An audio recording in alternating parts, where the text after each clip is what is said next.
Good morning everyone. तो आज हम लोग जो है स्टार्ट करेंगे सर्कुलर मोशन के बारे में पढ़ने के लिए। और सर्कुलर मोशन से संबंधित जितने भी प्रकार के कॉन्सेप्ट हैं, वो चाहे जेईई मेंस में आते हो या वो नीट में आते हो, उनके जो बेसिक पैटर्न्स हैं उनको हम लोग देखेंगे। तो चलिए आज के जो लेक्चर है स्टार्ट करेंगे और इसको समझने की कोशिश करेंगे। तो आज का जो हमारा मुख्य चैप्टर है उसका नाम है सर्कुलर मोशन। ठीक है, तो सबसे पहले हम लोग यही समझने का प्रयास करेंगे कि सर्कुलर मोशन कहते किसको है। चलिए आज थोड़ा सा कुछ एग्जांपल्स पहले देख ले, इसके बाद मैं चैप्टर के आगे बढ़ता हूँ।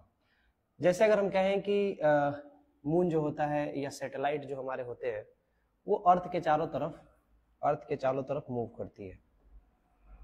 ये अर्थ के चारों तरफ मूव करती है, अर्थ के चारों तरफ मूव करती है। एक मिनट, ओके। तो ये जो अर्थ है इसके चारों तरफ जो सैटेलाइट है मूव कर रही है। तो इसकी जो मोशन है एक तरह से कहा जाए सैटेलाइट की मोशन वो सर्कुलर मोशन है, बिकॉज ये एक सर्कुलर पाथ पे मूव कर रहा है। अगर आप देखेंगे तो ये झूला है, ठीक है, ये बड़ा वाला चरखा वाला झूला है, इसकी जो मोशन है वो सर्कुलर मोशन है। कभी आप लोग इस पे बैठे ही होंगे, है ना। तो इसकी मोशन कैसा है, सर्कुलर मोशन है। यहाँ पे अगर हम देखें, ठीक है, तो ये जो यहाँ पे प्लेयर है, ठीक है, जो यहाँ पे चीजों को फेंकने के लिए सबसे पहले इसको हाथ में जो डिस्क पकड़ा है उसको रोटेट करके वो फेंक रहे हैं, इसको फेंकने की कोशिश कर रहे हैं। और साथ ही साथ यहाँ जो साइकिल चलाया जा रहा है वो सर्कुलर ट्रैक पे, यहाँ पे देखने पे साइकिल जो है बेंड कर रहा है जहाँ पे ट्रैक सर्कुलर है। तो इस प्रकार से हम बहुत सारे अपने आजू बाजू में एग्जाम्पल देखते हैं जो सर्कुलर मोशन से संबंधित है। और भी अगर छोटे छोटे एग्जाम्पल्स की बात करें तो साइकिल के पहिए के जो चक्कर है, या अगर हम बात करें पंखे की घूमने की जो इस टिप पॉइंट की, घड़ी के नोक की अगर हम बात करें, तो ये सब बहुत सारे ऐसे ऑब्जर्वेशंस मिलेंगे जहां पे हम कहते हैं कि ऑब्जेक्ट क्या कर रहा है, सर्कुलर मोशन कर रहा है।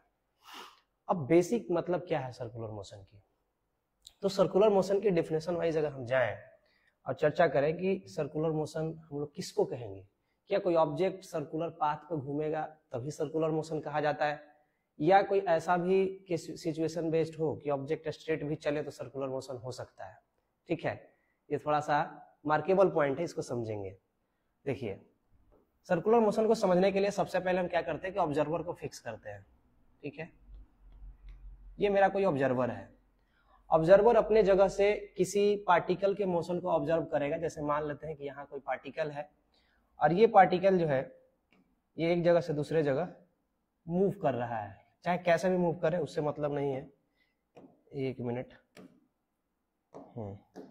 एक दूसरी जगह मूव करे, तो मान लेते हैं कि यहाँ पे पार्टिकल है लोकेशन ए पे और ये मूव करता हुआ आगे की तरफ जा रहा है और किसी लोकेशन पे पहुंच जाता है, दैट इज बी। तो अगर पार्टिकल ए से बी पे पहुंचता है तो ऑब्जर्वर क्या देख रहा है, ऑब्जर्वर जो ऑब्जर्व करेगा वो दो तरीके से ऑब्जर्व करेगा। यदि ये इसकी पोजीशन को अगर देखता है बदलता हुआ, ठीक है, और इसकी पोजीशन को अगर बदलता हुआ देखेगा तो समझ में आएगा कि ये तो सीधा सीधा स्ट्रेट चल रहा है। लेकिन यदि इसकी एंगल की डायरेक्शन अगर देखेगा, अगर ये एंगुलर पोजीशन इसको देखेगा, ये एंगुलर पोजीशन में क्या चेंज आया, तो भाई साहब ये भी सर्कुलर मोशन है। ठीक है, दिमाग खनका ना। सर्कुलर मोशन का कतई मतलब ये नहीं है कि ऑब्जेक्ट सिर्फ और सिर्फ सर्कुलर ट्रैक पे चले। ऑब्जेक्ट किसी भी सर्कुलर पाथ पे चल सकता है, या वो किसी भी आर्क पे चल सकता है, या ऑब्जेक्ट ऐसे चल रहा हो चाहे जैसे भी चल रहा हो। अगर ऑब्जर्वर देख रहा है और जो ऑब्जर्वेशन कर रहा है उसकी अगर एंगुलर पोजीशन में अगर शिफ्टिंग नजर आ रही है तो वो सर्कुलर मोशन हो सकता है उस ऑब्जर्वर के रिस्पेक्ट में। बात समझ में आ रही है। तो कहा जाता है कि सर्कुलर मोशन में क्या होता है कि ऑब्जेक्ट के एंगुलर पोजीशन में शिफ्टिंग आती है। किस पोजीशन में शिफ्टिंग आती है, एंगुलर पोजीशन में शिफ्टिंग आती है। ऑब्जेक्ट अभी इस एंगल पे था, ऑब्जेक्ट अभी इस एंगल पे था और कुछ देर बाद ऑब्जेक्ट जो है यहाँ पे चला गया, तो इसकी एंगल परिवर्तित हुई है, चेंज हुई है। जैसे सर्कुलर मोशन में बात करें तो ऑब्जेक्ट जो है अभी इस पोजीशन पे है अगर सपोज डैट, और यहाँ से ये एंगुलर पोजीशन चेंज करके यहाँ चल जाता है अगर, तो जो एंगल के अकॉर्डिंग जो चेंज होने पे जो मोशन हम ऑब्जर्व कर रहे हैं, that is known as circular motion. ठीक है, तो सर्कुलर मोशन याद रखना, ये कॉन्सेप्ट बहुत सारे बुकों में मिक्स रहती है, लेकिन स्टैंडर्ड बुक जब आप उठाएंगे वहां पे चीजें दिखेंगी, वहां मिलेंगी। वहां जो है चीजें सीधे लिखता है कि पोजीशन में जो शिफ्ट होता है एंगल वाइज, अगर वो आप ऑब्जर्व कर रहे हो तो एक्चुअल में वो सर्कुलर मोशन ऑब्जर्व कर रहे हो। बात समझ रहे हो? तो सर्कुलर मोशन का मतलब सिर्फ और सिर्फ सर्कल नहीं होता। बात एक समझ में आया कि सर्कुलर मोशन का जो मतलब है, सर्कुलर मोशन का मतलब not only motion on circular track. ठीक है, ये सिर्फ नहीं होता, ये बात बहुत रिमार्केबल है, इसको नोट कर लेना है। सिर्फ ये नहीं होता, वो आर्क हो सकता है, कोई आर्क पे ट्रैवल कर सकता है, या किसी ऑब्जर्वर के रेफरेंस में उसके एंगुलर पोजीशन बदल सकता है ना, चेंज हो सकता है। ठीक है, एंगुलर पोजीशन चेंज हो सकता है, तो that is called circular motion. इसके बहुत सारे एग्जांपल्स हमारे चारों तरफ मौजूद हैं। चलिए आगे बढ़ेंगे। अगर हम कहें कि सर्कुलर मोशन हम क्यों पढ़ते हैं, तो हम इसलिए पढ़ते हैं ताकि हम प्लैनेट्स के मोशन को ऑब्जर्व कर सके, प्लैनेट के मोशन के बारे में समझ सके। सर्कुलर मोशन से हम लोग जो है न्यूक्लियस के चारों तरफ घूमते हुए इलेक्ट्रॉन के मोशन को ऑब्जर्व करते हैं। क्योंकि केमिस्ट्री में एटॉमिक स्ट्रक्चर के अंदर हम लोग क्या देखते हैं कि एटम के अंदर जो है न्यूक्लियस है, और न्यूक्लियस के बाहर बाहर इलेक्ट्रॉन्स रिवॉल्व कर रहे हैं। इलेक्ट्रॉन्स के डायनेमिक्स को समझने के लिए यहाँ पे सर्कुलर मोशन का कॉन्सेप्ट लगाते हैं। मोशन ऑफ जायंट व्हील, कोई बड़ा सा अगर व्हील मूव कर रहा है तो उसमें क्या क्या चेंजेज आएंगे उसको समझना होगा, तो वहां पे हम लोग सर्कुलर मोशन का कॉन्सेप्ट लगाएंगे। स्पेस स्टेशन, स्पेस स्टेशन हम लोग बोलते हैं वैसे स्टेशन जो अंतरिक्ष में होता है और वहां से बहुत सारे आकाशीय चीजों का स्टडी किया जाता है, उसको हम लोग स्पेस स्टेशन बोल रहे होते हैं। Motion of moon and satellites, किसी भी मून और सैटेलाइट जो कि सर्कुलर ऑर्बिट पे घूम रहा होता है, इन सब चीजों का स्टडी करते हैं, उसके लिए हमें सर्कुलर मोशन का जरूरत पड़ता है। और भी चीजें, बेंडिंग ऑफ व्हीकल का अगर हमको समझना हो, है ना, बेंडिंग ऑफ साइकिल या मोटरसाइकिल की बात कर रहे हो, ठीक है, या अगर टॉपलिंग की बात कर रहे हो, या अगर मान के चले यहाँ पे बेंडिंग ऑफ रोड की बात कर रहे हो, बेंडिंग ऑफ रोड की बात कर रहे हो, तो इन सब चीजों को समझने के लिए हमें सर्कुलर मोशन का कॉन्सेप्ट चाहिए, और वहां हम चीजों को समझ पाते हैं कि कैसे वो एक्ट कर रहा है, काम कर रहा है। चलिए, तो सर्कुलर मोशन का बेसिक मतलब क्या है? A motion of particle along A complete circle, जो कंप्लीट सर्कल में घूमे या पार्ट ऑफ ए सर्कल में घूमे। ठीक है, जो बेसिक डेफिनेशन होता है कि एक सर्कल पे घूमे या तो सर्कल के किसी पार्ट पे घूमे, ठीक है, आर्क पे घूमे, कोई आर्क हो सकता है, कोई आर्क हो सकता है, ओके, किसी आर्क पे घूम रहा हो, या ऑब्जर्वर ऐसे देख रहा हो उसका एंगुलर पोजीशन में चेंज हो रहा हो। अगर एंगुलर पोजीशन में चेंज हो रहा हो तो भी वो सर्कुलर मोशन के अंतर्गत आएगा। और circular motion it is not necessarily that the body should be complete और फुल सर्कल। बात समझ में आया? फुल सर्कल में हो ऐसा कोई जरूरी नहीं है, वो किसी भी तरीके का शॉर्ट सर्कल में हो सकता है।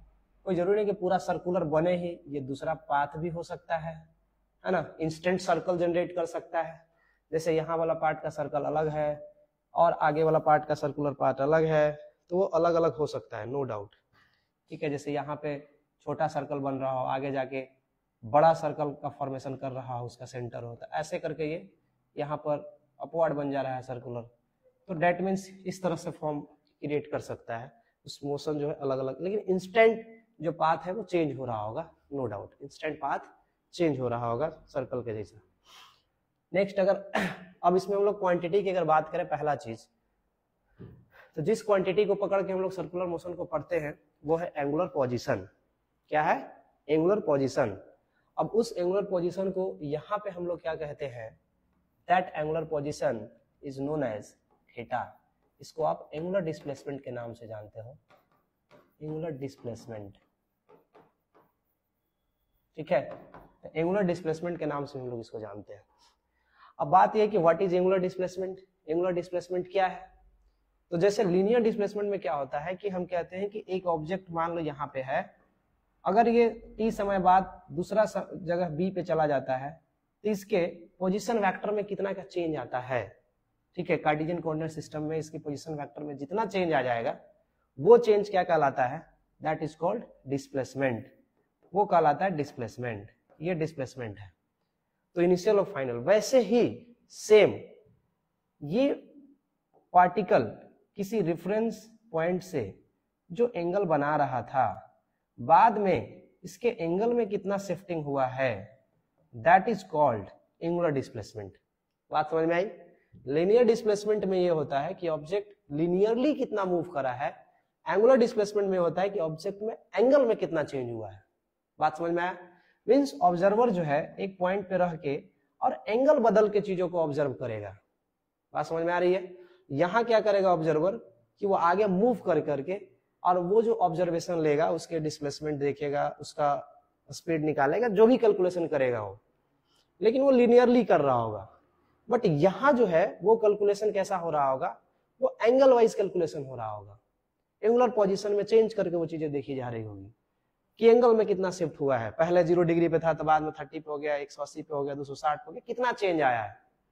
तो वो जो चेंजिंग है that is called angular displacement. This angular displacement इसका ऐसा यूनिट होता है रेडियन। दिस इज रेडियन, इसको रेडियन से हम लोग इंडिकेट कर रहे होते हैं, रेडियन, ठीक है। और यह एसआई यूनिट है इसका, this is SI unit, SI unit का रेडियन होता है। यह एक प्लेन एंगल है, आप इसको कह सकते हो this is the plane angle, plane angle. तो यह एक प्लेन एंगल है, ठीक है, कितना एंगल का शिफ्ट हुआ है। तो यहाँ पे जैसे दिखाया जा रहा है कि मान लीजिए कि कोई पार्टिकल जो है थीटा आई का एंगल बना रहा है, यहाँ पे कुछ समय बाद डेल्टा थीटा इसमें चेंज हुआ है, ओके, डेल्टा थीटा इसमें क्या हुआ है, चेंज हुआ है। तो चेंज होने से फाइनल पोजीशन में चला गया है डेल्टा एफ। तो ये जो डेल्टा थीटा चेंज हुआ है, this delta theta is what, this delta angular displacement, this is the angular displacement, ठीक है। हम अभी एंगल छोटा ले रहे हैं और इससे भी छोटा अगर एंगल लेंगे तो that is called d theta. D theta is the elementary displacement, ठीक है, एंगुलर डिस्प्लेसमेंट। तो एलिमेंट्री एंगुलर डिस्प्लेसमेंट को स्मॉल डी से लिखते हैं, थोड़ा सा उससे बड़ा रहता है एवरेज टर्म में तो उसको डेल्टा डी से लिखते हैं, ठीक है। तो अगर बड़ा डिस्प्लेसमेंट है तो उसको एवरेज के टर्म से लिखा जाता है, delta theta means average, average displacement है, ठीक है। और डेल्टा और जैस मीन्स फाइनल माइनस इनिशियल आप बोल सकते हो, this is theta I minus, एक minute, theta F minus theta I, उल्टा लिख दिए तो ये हो सकता है, this is the average term. मतलब इनिशियल और फाइनल में क्या चेंज आया है, टोटल चेंज दे रहा है ये। एक मिनट, इसको एवरेज लिखना उतना सही नहीं है, this is the total displacement, okay, total displacement, ये टोटल डिस्प्लेसमेंट है theta final minus theta initial, कि नेट डिस्प्लेसमेंट कितना हो रहा है, that is the delta theta. तो सबसे पहला जो क्वांटिटी सर्कुलर मोशन में मिलता है वो क्या मिलता है हमें, एंगुलर डिस्प्लेसमेंट मिलता है, एंगुलर डिस्प्लेसमेंट, ओके। तो सबसे पहला हमको मिलता है एंगुलर डिस्प्लेसमेंट।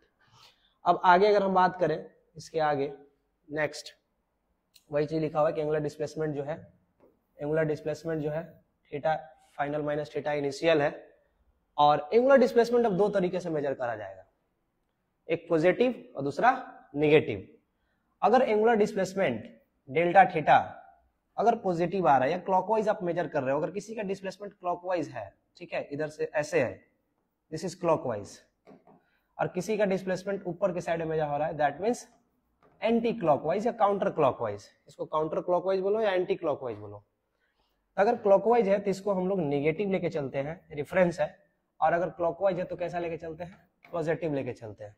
ध्यान दें इधर कि अगर किसी एंगल की पोजीशन इस प्रकार से बदली है कि वो इस डायरेक्शन में चल के बदल रहा है, तो हम कहेंगे कि एंटी क्लॉकवाइज हुआ है, और एंटी क्लॉकवाइज जो डिस्प्लेसमेंट होगा वो पॉजिटिव लिया जाएगा, और जो क्लॉकवाइज डिस्प्लेसमेंट होगा वो नेगेटिव लिया जाएगा, ठीक है। एंगल मेजर्ड क्लॉकवाइज और नेगेटिव, जो क्लॉकवाइज होगा उसको नेगेटिव लेंगे, and angle measures counter clockwise is positive, और जो काउंटर क्लॉकवाइज होगा क्या होगा, पॉजिटिव होगा। और 2 पाई रेडियन में कितना होता है, 360 degree.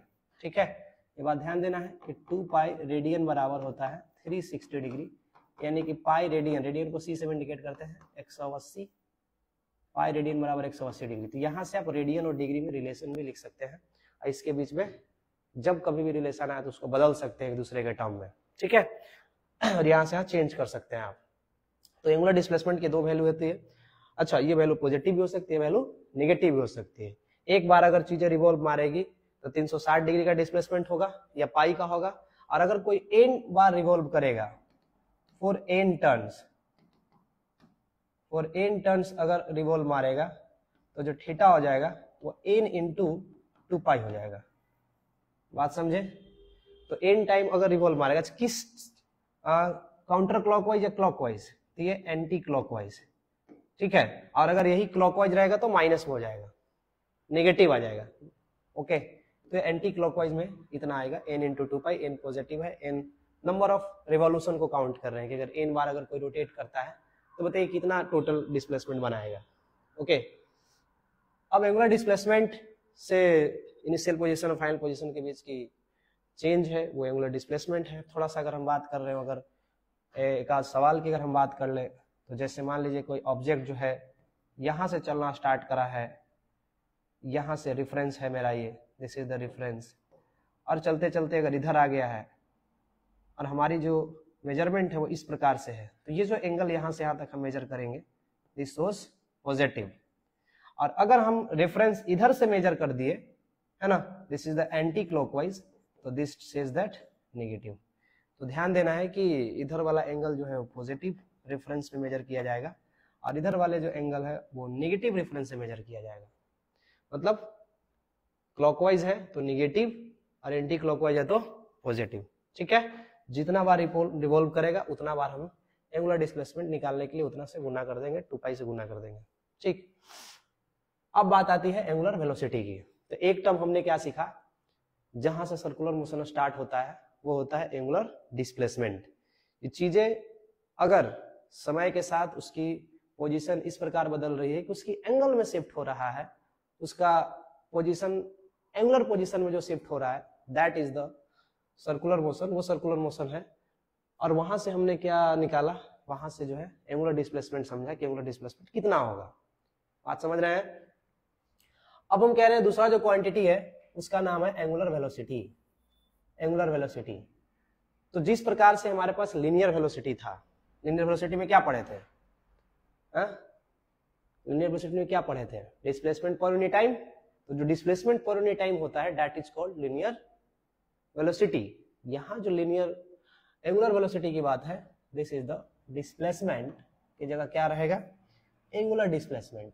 Okay, angular displacement, displacement per unit time, per unit time जो एंगुलर डिस्प्लेसमेंट हो रहा है that is called angular velocity. तो एंगुलर डिस्प्लेसमेंट जो हो जाएगा, जिसको ओमेगा से इंडिकेट करते हैं, this is theta by T.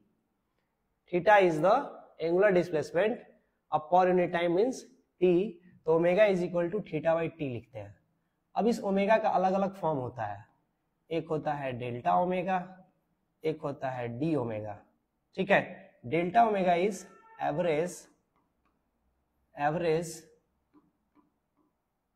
Angular velocity,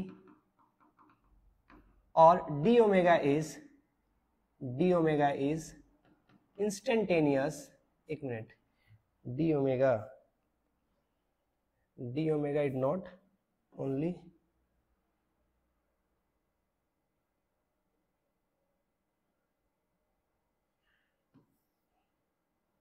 एक second, we cannot write here the d omega.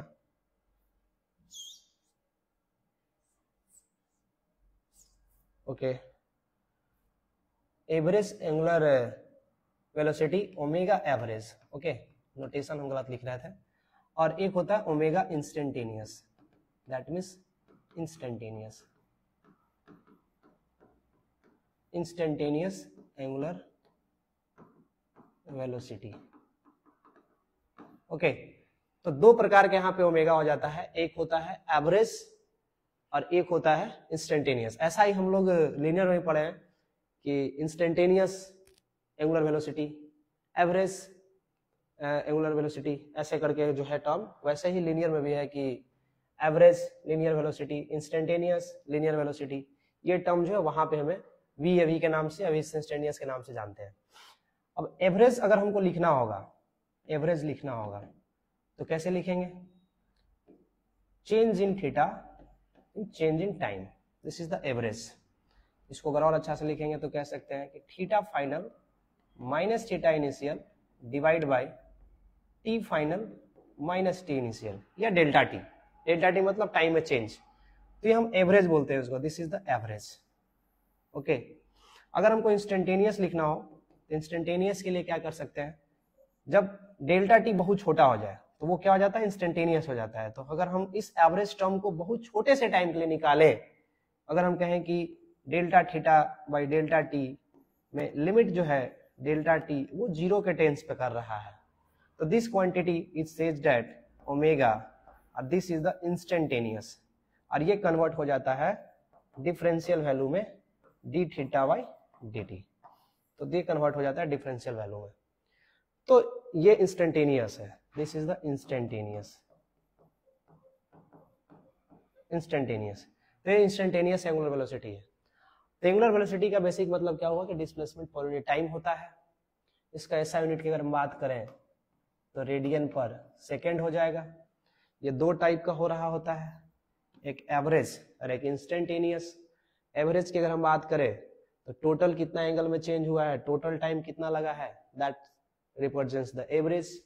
अगर हम इंस्टेंटेनियस बात करें तो वही डेल्टा टी अगर टेंस टू 0 है तो डेल्टा टी टेंस टू 0 होने पे जो हमें डिफरेंशियल फॉर्म आ रहा है d theta by d t, और इससे जो ओमेगा हम निकाल रहे हैं एक इंस्टेंट पे निकाल रहे हैं, और इस इंस्टेंट को हम लोग बोलते हैं इंस्टेंटेनियस। तो इंस्टेंटेनियस एंगुलर वेलोसिटी हो गया और ये एवरेज एंगुलर वेलोसिटी हो गया। ठीक है, अब अगर हम यहाँ पे बात करें और इसके आगे चलो थोड़ा सा वेक्टर स्केलर की ही बात कर लेते हैं। अब जो थीटा है, नॉर्मली थीटा को हम लोग स्केलर की तरह ट्रीट करते हैं, दिस इज द स्केलर, लेकिन डी थीटा जो होता है इसको हम लोग वेक्टर की तरह ट्रीट करते हैं, थोड़ा इसको समझना है। डी थीटा जो है छोटे से स्ट्रिप का एंगल होगा, this is the very very small strip, okay. लेकिन थीटा जो होगा वो बड़ा एंगल होगा। अब बड़ा एंगल है तो किस डायरेक्शन में कहां पे कितना बेंड हो रहा है वो नहीं बता सकते, लेकिन अगर एक इंस्टेंटेनियस बेंडिंग है तो इसको हम बताया जा सकता है कि ये पार्टिकुलर किस डायरेक्शन में टेंजेंट है इसकी, तो वहां से हम लोकेट कर सकते हैं। तो डेट मीन्स ये जो थीटा है इसके हम पूरी तरह से डायरेक्शन नहीं दे पाते, बट डी थीटा का डायरेक्शन दे पाते हैं।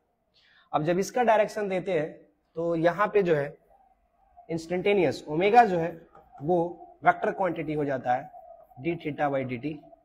तो this is the vector quantity किसकी वजह से, इस थीटा की वजह से हो जाता है, डी थीटा की वजह से, ओके। तो ओमेगा जो है यह एक वेक्टर क्वांटिटी है, this is the vector quantity, vector quantity. अब अगर ये वेक्टर क्वांटिटी है तो इसकी अपनी डायरेक्शन होगी, इसकी क्या होगी, अपनी डायरेक्शन होगी। तो इसका डायरेक्शन नॉर्मल डायरेक्शन नहीं होता, इसके लिए कुछ अलग तरह के वेक्टर बनाए गए हैं, एक्सियल वेक्टर्स, रेडियल वेक्टर्स। तो इस प्रकार के वेक्टर बनाए गए हैं, तो इसको एक्सियल वेक्टर से हम लोग दिखाते हैं कि इसकी डायरेक्शन किधर होगी। तो ओमेगा के डायरेक्शन बतलाने के लिए हम लोग क्या करते हैं कि जो पार्टिकल की रिवॉल्यूशन हो रहा है, जिस पाथ पे वो रिवॉल्व कर रहा है, जिस पाथ पे वो घूम रहा है, उसी के तरफ राइट हैंड थंब रूल का इस्तेमाल करते हैं। किसका इस्तेमाल करते हैं, राइट हैंड थंब रूल का।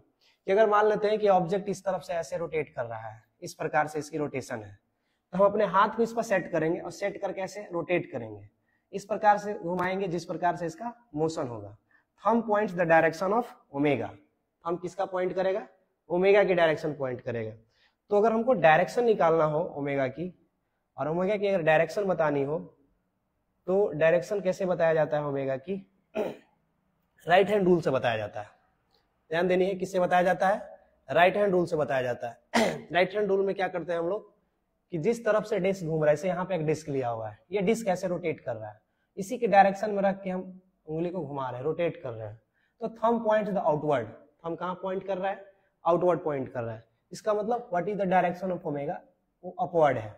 यहाँ पे डिस्क जो है ये इस प्रकार से ऐसे ऐसे रोटेट कर रही है, तो थंब को हम ऐसे नहीं घुमा सकते, अब हमको ऐसे उलट कर इसको घुमाना पड़ेगा ऐसे, और जब इस प्रकार से थंब को घुमाएंगे तो हम कहेंगे कि डायरेक्शन कहाँ जा रहा है ओमेगा का, डाउनवर्ड जा रहा है, तो this is the direction of omega. बात समझ में आई कि ओमेगा की डायरेक्शन देने के लिए हमको किसका डायरेक्शन का सहारा लेना पड़ेगा, राइट हैंड रूल का सहारा लेना पड़ेगा, ठीक है। और राइट हैंड रूल से हम इसकी डायरेक्शन देंगे। If the fingers of the right hand are curled in the direction of revolution, ठीक है, यदि आप फिंगर्स को कर्ल करते हो किसके डायरेक्शन में, रिवॉल्यूशन के डायरेक्शन में of the particle, then the out stretches thumb, जो बाहर थंब निकलेगा, gives the direction of the angular displacement. Angular displacement vector वो डिस्प्लेसमेंट वेक्टर की भी डायरेक्शन देगा और साथ ही साथ एंगुलर वेलोसिटी का भी देगा, एंगुलर वेलोसिटी का भी देगा, ठीक है। तो दोनों की डायरेक्शन एक तरफ होगी, ध्यान देना, दोनों की डायरेक्शन एक तरफ होगी। जिस साइड एंगुलर वेलोसिटी होगा उसी साइड क्या होगा, उसी साइड एंगुलर डिस्प्लेसमेंट भी होगा, जिस साइड डिस्प्लेसमेंट होगा उस साइड एंगुलर वेलोसिटी होगा। ऐसा नहीं होगा वेलोसिटी होगा और डिस्प्लेसमेंट इधर होगा ऑब्जेक्ट का, ऐसा नहीं होगा। जिस डायरेक्शन में वेलोसिटी होगा डिस्प्लेसमेंट भी वेक्टर उसी डायरेक्शन में चेंज होगा।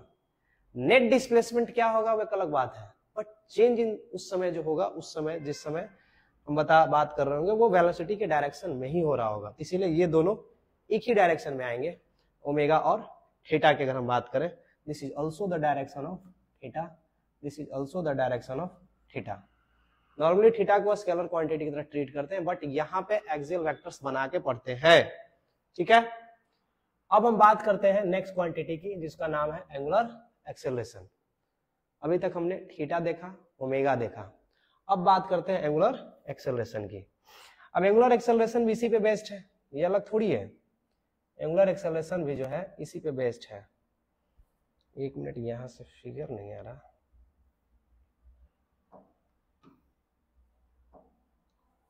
एंगुलर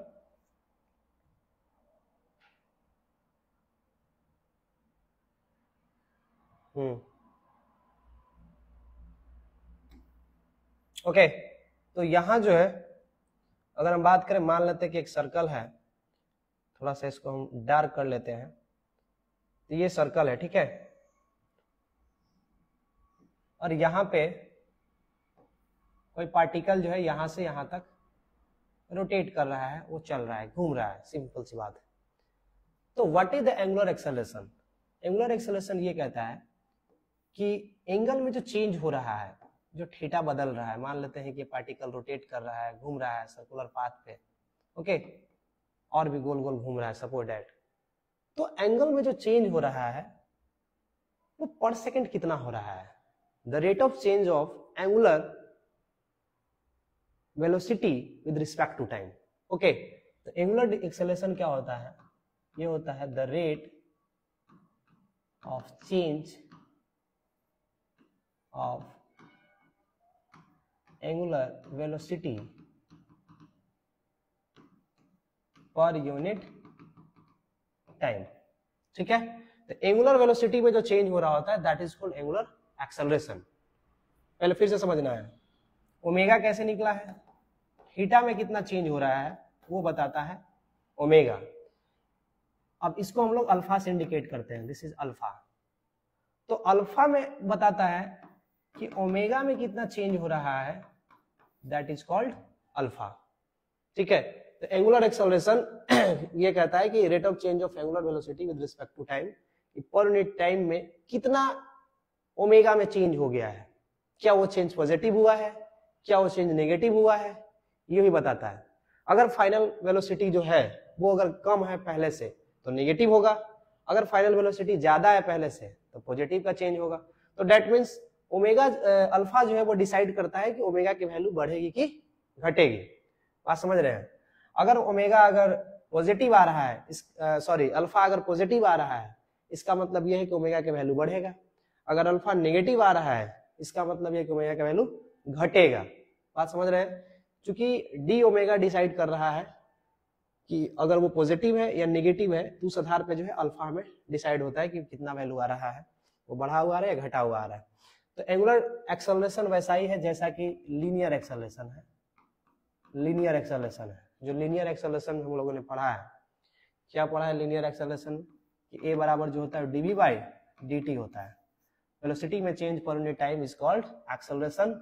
वैसे ही यहाँ पे जो है ओमेगा में चेंज पर unit time is called alpha, और अल्फा एक वेक्टर क्वांटिटी है। ये भी क्या है? वेक्टर क्वांटिटी है। बात समझे?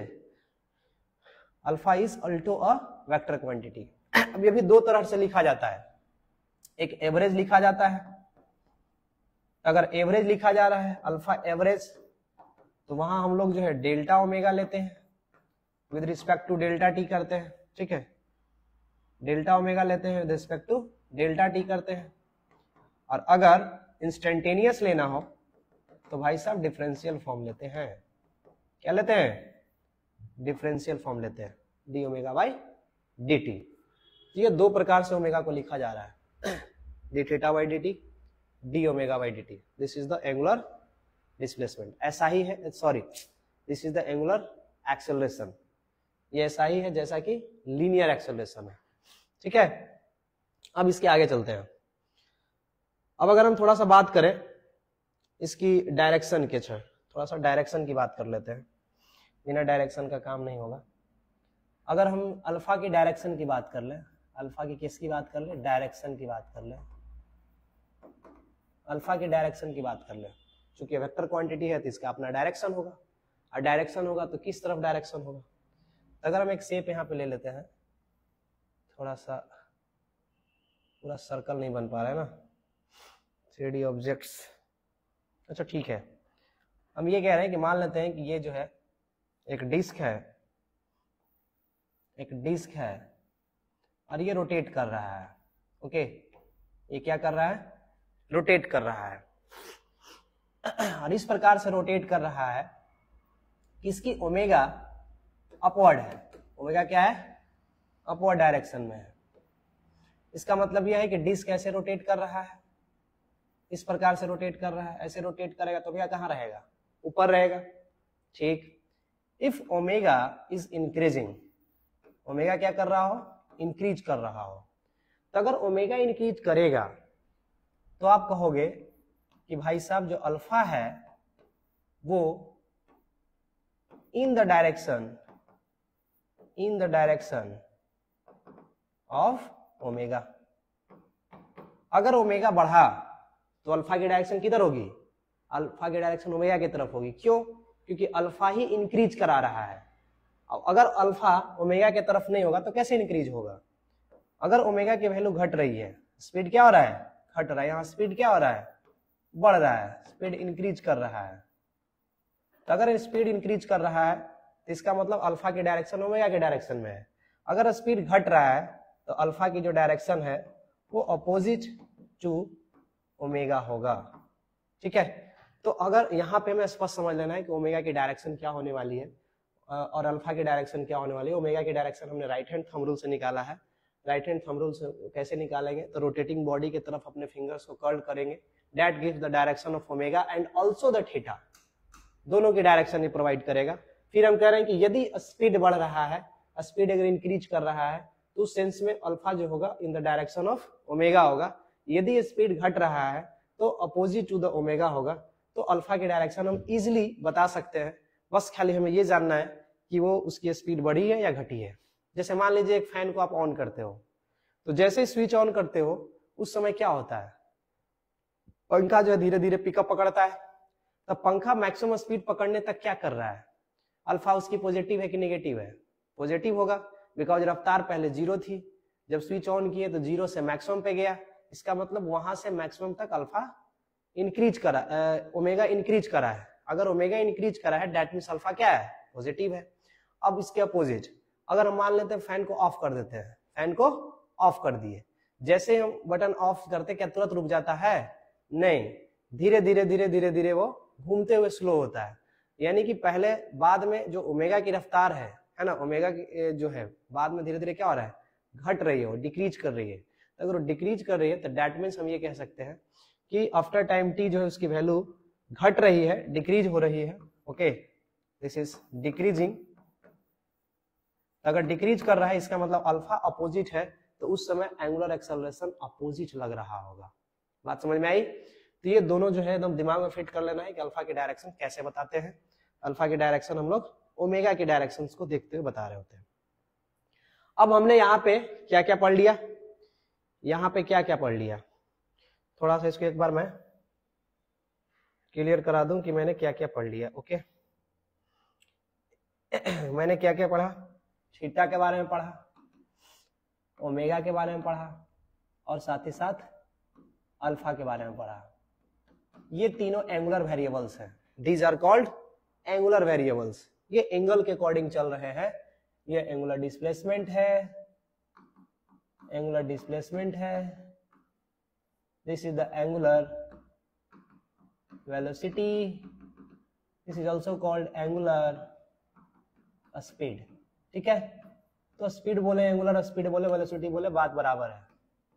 This is the angular acceleration. ठीक है, तो ये क्या है, ये एंगुलर वेरिएबल्स है। These are called angular variables, these are called angular variables. क्योंकि इन सभी में एंगल लगा हुआ है और चीजें किससे देखा जा रहा है, एंगल से देखा जा रहा है। थीटा की अगर हम यूनिट का बात करें तो इसका रेडियन है, इसका जो है रेडियन पर सेकंड है, इसका जो है रेडियन पर सेकंड स्क्वायर है। तो डेट मीन्स सबका यूनिट भी लगभग उसी के टर्म में है, एंगल के टर्म में ही है। रेडियन जो है एंगल का यूनिट होता है, तो रेडियन है, रेडियन पर सेकंड है, रेडियन पर सेकंड स्क्वायर है, इस टाइप का यूनिट आ रहा है। तो डेट मीन्स ये तीनों वेरिएबल्स एंगुलर वेरिएबल कराते हैं। इसके अलावे और भी वेरिएबल्स हैं जो कि सर्कुलर में अटैच्ड है, जो हमें दिखाई नहीं दे रहे हैं। अब थोड़ा सा हम एंगल के रेफरेंस को बदलेंगे। अब बदलने के बाद हम चीजों को ऑब्जर्व करना शुरू करेंगे। कैसे करेंगे भाई? हम कह रहे हैं कि एंगल के रेफरेंस को बदलेंगे और चीजों को ऑब्जर्व करना शुरू करेंगे। चलिए ऑब्जर्व करते हैं। अगर हम एंगुलर पोजीशन को छोड़ दें और अगर हम यहाँ पे किसी ऑब्जेक्ट की वेलोसिटी को हम देखें, अगर ये चल रहा होगा तो ऑब्वियस सी बात है इसकी अपनी एक स्पीड होगा, इसकी अपना क्या होगा, एक स्पीड होगा। ठीक है, क्योंकि एक सर्कुलर ट्रैक पे चल रहा है। तो अगर इस सर्कुलर ट्रैक पे चल रहा है, इस ट्रैक को अगर हम पाथ बोले, अगर हम क्या बोले, पाथ बोले, तो अगर इस पाथ पे कोई ऑब्जेक्ट चल रहा है तो पाथ लेंथ कवर हो रहा है। पाथ लेंथ कवर हो रहा है, इसका मतलब क्या है, डिस्टेंस ट्रेवल हो रहा है कि नहीं? अगर ऑब्जेक्ट इस पाथ पे चले, दिस इज सर्कुलर पाथ, अब पाथ पे अगर चलेगा और जो पाथ लेंथ आएगा that is called what, distance. अगर डिस्टेंस आ रहा है इसका मतलब ऑब्जेक्ट सर्कुलर पाथ पे चलेगा तो डिस्टेंस भी ट्रेवल होगा। अगर डिस्टेंस ट्रेवल होगा तो इससे जुड़ता हुआ एक शब्द बनेगा स्पीड, यानी कि स्पीड भी आएगा। इसका मतलब इस पे चलता हुआ ऑब्जेक्ट का एक रफ्तार होगा, एक स्पीड होगा। दूसरी चीज अगर हम बात कर रहे हो तो ऑब्जेक्ट अपनी पोजीशन वेक्टर बदल रहा है। मान लीजिए कोई ऑब्जेक्ट यहाँ है, मेरा रेफरेंस है कि यहाँ पे पोजीशन वेक्टर है इसका, कुछ समय बाद ऑब्जेक्ट यहाँ अगर आ जाता है तो इसकी पोजीशन वेक्टर जो है इस साइड आ जाती है। तो this is the change in position vector in the Cartesian system. तो अगर इसकी पोजीशन वेक्टर में अगर चेंज हो रही है, यहाँ पे आई कैप जे कैप की लोकेशन है, यहाँ पे कुछ और लोकेशन है, that means change the position. अगर पोजीशन चेंज हुआ है इसका मतलब इसमें डिस्प्लेसमेंट भी आ जाएगा, क्योंकि पोजीशन बदला है ना, पोजीशन चेंज हुआ है। अब पोजीशन चेंज होने का मतलब डिस्प्लेसमेंट होता है, डिस्प्लेसमेंट होता है। और डिस्प्लेसमेंट आया तो इसके बाद क्या आ गया, वेलोसिटी आ गया। बात समझ में आ रही है? तो अगर ऑब्जेक्ट सर्कुलर पाथ पे चल रही है तो उसके साथ और भी कुछ लीनियर टर्म्स अटैच हो गए, लीनियर वेरिएबल्स आ गए इसके साथ, लीनियर वेरिएबल्स आ गए। वो लीनियर वेरिएबल्स क्या क्या आ गए, एक आ गया डिस्टेंस, एक आ गया डिस्प्लेसमेंट और एक आ गया वेलोसिटी और एक आ गया स्पीड। भाई साहब ये चार लीनियर वेरिएबल्स और उसके साथ अटैच हो गए। ये है एंगुलर वेरिएबल्स, मतलब एंगल के अकॉर्डिंग क्या क्या बदला हुआ वो हम देख रहे थे। ये है लीनियर वेरिएबल्स, मतलब इस पाथ पे चलते चलते इस पाथ पे चलने से क्या क्या चीजें बदल रही है वो हम देख रहे हैं। दोनों को देखने का नजरिया स्पष्ट होनी चाहिए, अदरवाइज यहाँ कॉन्फ्लिक्ट होगा, बातें समझ नहीं आएगी। पहला चीज हमने कहा है एंगुलर वेरिएबल्स में कि आप चीजों को एंगल से बदलते हुए देख रहे हो। तो एंगल से बदलते हुए देखोगे तो आपके पास तीन तरह के बदलाव दिखेगा, angular displacement, angular velocity, angular acceleration. अब यदि कोई पार्टिकल इस रास्ते चल रहा है, तो इस रास्ते पे चल रहा है तो यहाँ पे क्या दिखाई देने वाला है, यहाँ पे दिखाई देने वाला है भाई साहब, इसकी पोजीशन चेंज कर गई। पोजीशन चेंज करना क्या कहलाता है? डिस्प्लेसमेंट। इसका मतलब ऑब्जेक्ट का एक डिस्प्लेसमेंट भी होगा कि अगर यहां से यहां चला तो कितना डिस्प्लेस कर गया, दिस इज द डिस्प्लेसमेंट। ठीक, ऑब्जेक्ट एक पाथ ट्रेवल करा तो what is the path length? This is the distance. अब चूंकि इतना डिस्टेंस ट्रेवल करने में कुछ ना कुछ टाइम लगा होगा, तो पर यूनिट टाइम कितना लगा होगा? That is the average speed. तो इसका स्पीड भी आ जाएगा कि यहां से यहां तक स्पीड कितना रहा, what is the average speed, instantaneous speed. वो दोनों स्पीड की चर्चा हो सकती है। यहां से यहां तक जाते समय इंस्टेंटेनियस स्पीड क्या रही है, यहां से यहां तक जाते समय एवरेज स्पीड क्या रही है, ये चर्चा हो सकता है। अगर इन्होंने पोजीशन वेक्टर में बदलाव किया है तो पर सेकंड पोजीशन वेक्टर में कितना चेंज हुआ है, that gives the velocity, that gives the velocity. क्योंकि डिस्प्लेसमेंट का रिलेशन, वेलोसिटी का रिलेशन डिस्प्लेसमेंट से है। तो अगर वेलोसिटी बदला है और कुछ टाइम लगा है तो दैट मींस पर सेकंड कितना बदला है। अब पर सेकंड जो बदला है दैट इज द, अगर पार्टिकुलर इंस्टेंट पे कितना बदला है, इंस्टेंटेनियस वेलोसिटी। तो यहां पर इंस्टेंटेनियस वेलोसिटी की चर्चा हो सकती है, यहां एवरेज वेलोसिटी की चर्चा हो सकती है, यहां इंस्टेंटेनियस स्पीड की चर्चा हो सकती है, यहां एवरेज स्पीड की चर्चा हो सकती है, यहां पर डिस्प्लेसमेंट की चर्चा हो सकती है, यहां डिस्टेंस की चर्चा हो सकती है। बात समझ में आई? इतना क्वांटिटी लीनियरली चर्चा हो सकता है, लीनियरली वहां पे हो सकता है। वेलोसिटी दोनों टर्म से वहां पे आ सकती है, इंस्टेंटेनियस फॉर्म में आ सकती है, इंस्टेंटेनियस टर्म में आ सकता है, या क्या आ सकता है, एवरेज टर्म में आ सकता है, या स्पीड भी इंस्टेंटेनियस हो सकता है या एवरेज हो सकता है। बात समझ में आई? और डिस्टेंस डिस्प्लेसमेंट तो इंस्टेंटेनियस ये सब टर्म नहीं है, टोटल टर्म है वो सब, ठीक है, पूरा टाइम में। तो दैट मींस कि ये वेरिएबल्स क्या कहलाएंगे? लीनियर वेरिएबल्स कहलाएंगे।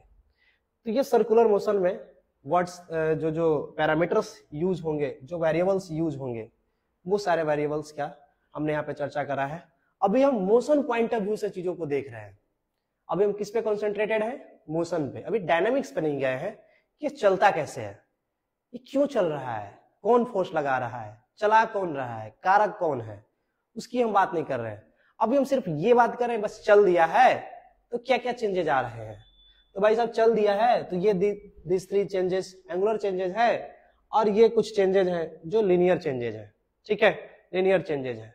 तो ये हमें यहाँ पे इस प्रकार से देखा जा रहा है, ठीक है। अब अगर इसके आगे हम चले, थोड़ा सा बात करें, तो यूनिफॉर्म सर्कुलर मोशन की बात कर रहे होते हैं। थोड़ा सा आइए आगे, इसकी बात करते हैं, velocity and speed in uniform circular motion. एक टर्म है, this is uniform circular motion, uniform circular motion. अब अगर कोई ऑब्जेक्ट सर्कुलर मोशन कर रहा है और यूनिफॉर्म कर रहा है, तो यूनिफॉर्म सर्कुलर मोशन उसको कहते हैं जिसकी स्पीड क्या हो, कांस्टेंट हो। और ये कौन सा स्पीड कांस्टेंट हो? ये इंस्टेंटेनियस वाली, इंस्टेंटेनियस या एवरेज, कोई भी अगर आप स्पीड ले लो वो कांस्टेंट मिलेगा। अगर स्पीड कांस्टेंट है, बदल नहीं रहा है, तो हम कहेंगे कि वो ऑब्जेक्ट जो है क्या कर रहा है, यूनिफॉर्म सर्कुलर मोशन कर रहा है। यानी कि अगर यूनिफॉर्म सर्कुलर मोशन करेगा तो एक बार इसको कवर करने में जितना टाइम लगेगा, वापस दूसरा बार टक्कर मारने में उतना ही टाइम लगेगा। यानी ईच टर्न जो करेगा, ईच जो साइकिल कंप्लीट करेगा, उसमें टाइम सेम लगेगा। तो कह रहा है, सवाल पूछा, is speed changing? No, speed is constant, speed is constant. Is velocity changing? Yes, uniform circular motion में वेलोसिटी चेंज कर सकता है, ठीक है, स्पीड चेंज नहीं करेगा। वेलोसिटी चेंज कैसे करेगा? क्योंकि वेलोसिटी के पास अपना डायरेक्शन है। अभी वेलोसिटी जो है इस डायरेक्शन में एक्ट कर रही है, कुछ समय बाद वेलोसिटी इस डायरेक्शन में एक्ट कर रही है, कुछ समय बाद वेलोसिटी इस डायरेक्शन में एक्ट कर रही है। That means the direction of velocity is changing, but if the speed is constant, if let the time taken to go from this point to this point, okay, taken 2 seconds, and another the same distance is traveled in 2 seconds, and the same distance is traveled in 2 seconds, then we can say that the body is circulating with constant speed, but velocity is changing because velocity is associated with direction. तो velocity direction से associate करता है, तो हम कह सकते हैं कि वेलोसिटी जो है यहाँ पे बदल रहा है, but what speed is continuously changing, sorry, speed is constant, speed क्या होता है, कांस्टेंट होता है, वेलोसिटी इज चेंजिंग। तो ये बहुत इंपॉर्टेंट पॉइंट है, क्योंकि वेलोसिटी एक वेक्टर है, इसके पास डायरेक्शन है और डायरेक्शन चेंज होते रहता है, इसलिए बदलते रहता है। तो ये बात हमें बिल्कुल जेहन में डाल लेनी है, ठीक है। अब यूनिफॉर्म सर्कुलर मोशन में कुछ कुछ कैलकुलेशन हमें अगर करने हो, अगर कोई बॉडी यूनिफॉर्म सर्कुलर मोशन कर रहा है, तो अगर मुझे एंगुलर डिस्प्लेसमेंट चाहिए, क्या चाहिए, एंगुलर डिस्प्लेसमेंट चाहिए, तो उसके लिए कुछ नहीं करना है, ये जितना बार चक्कर मारेगा उतना इंटू 2 पाई, खत्म।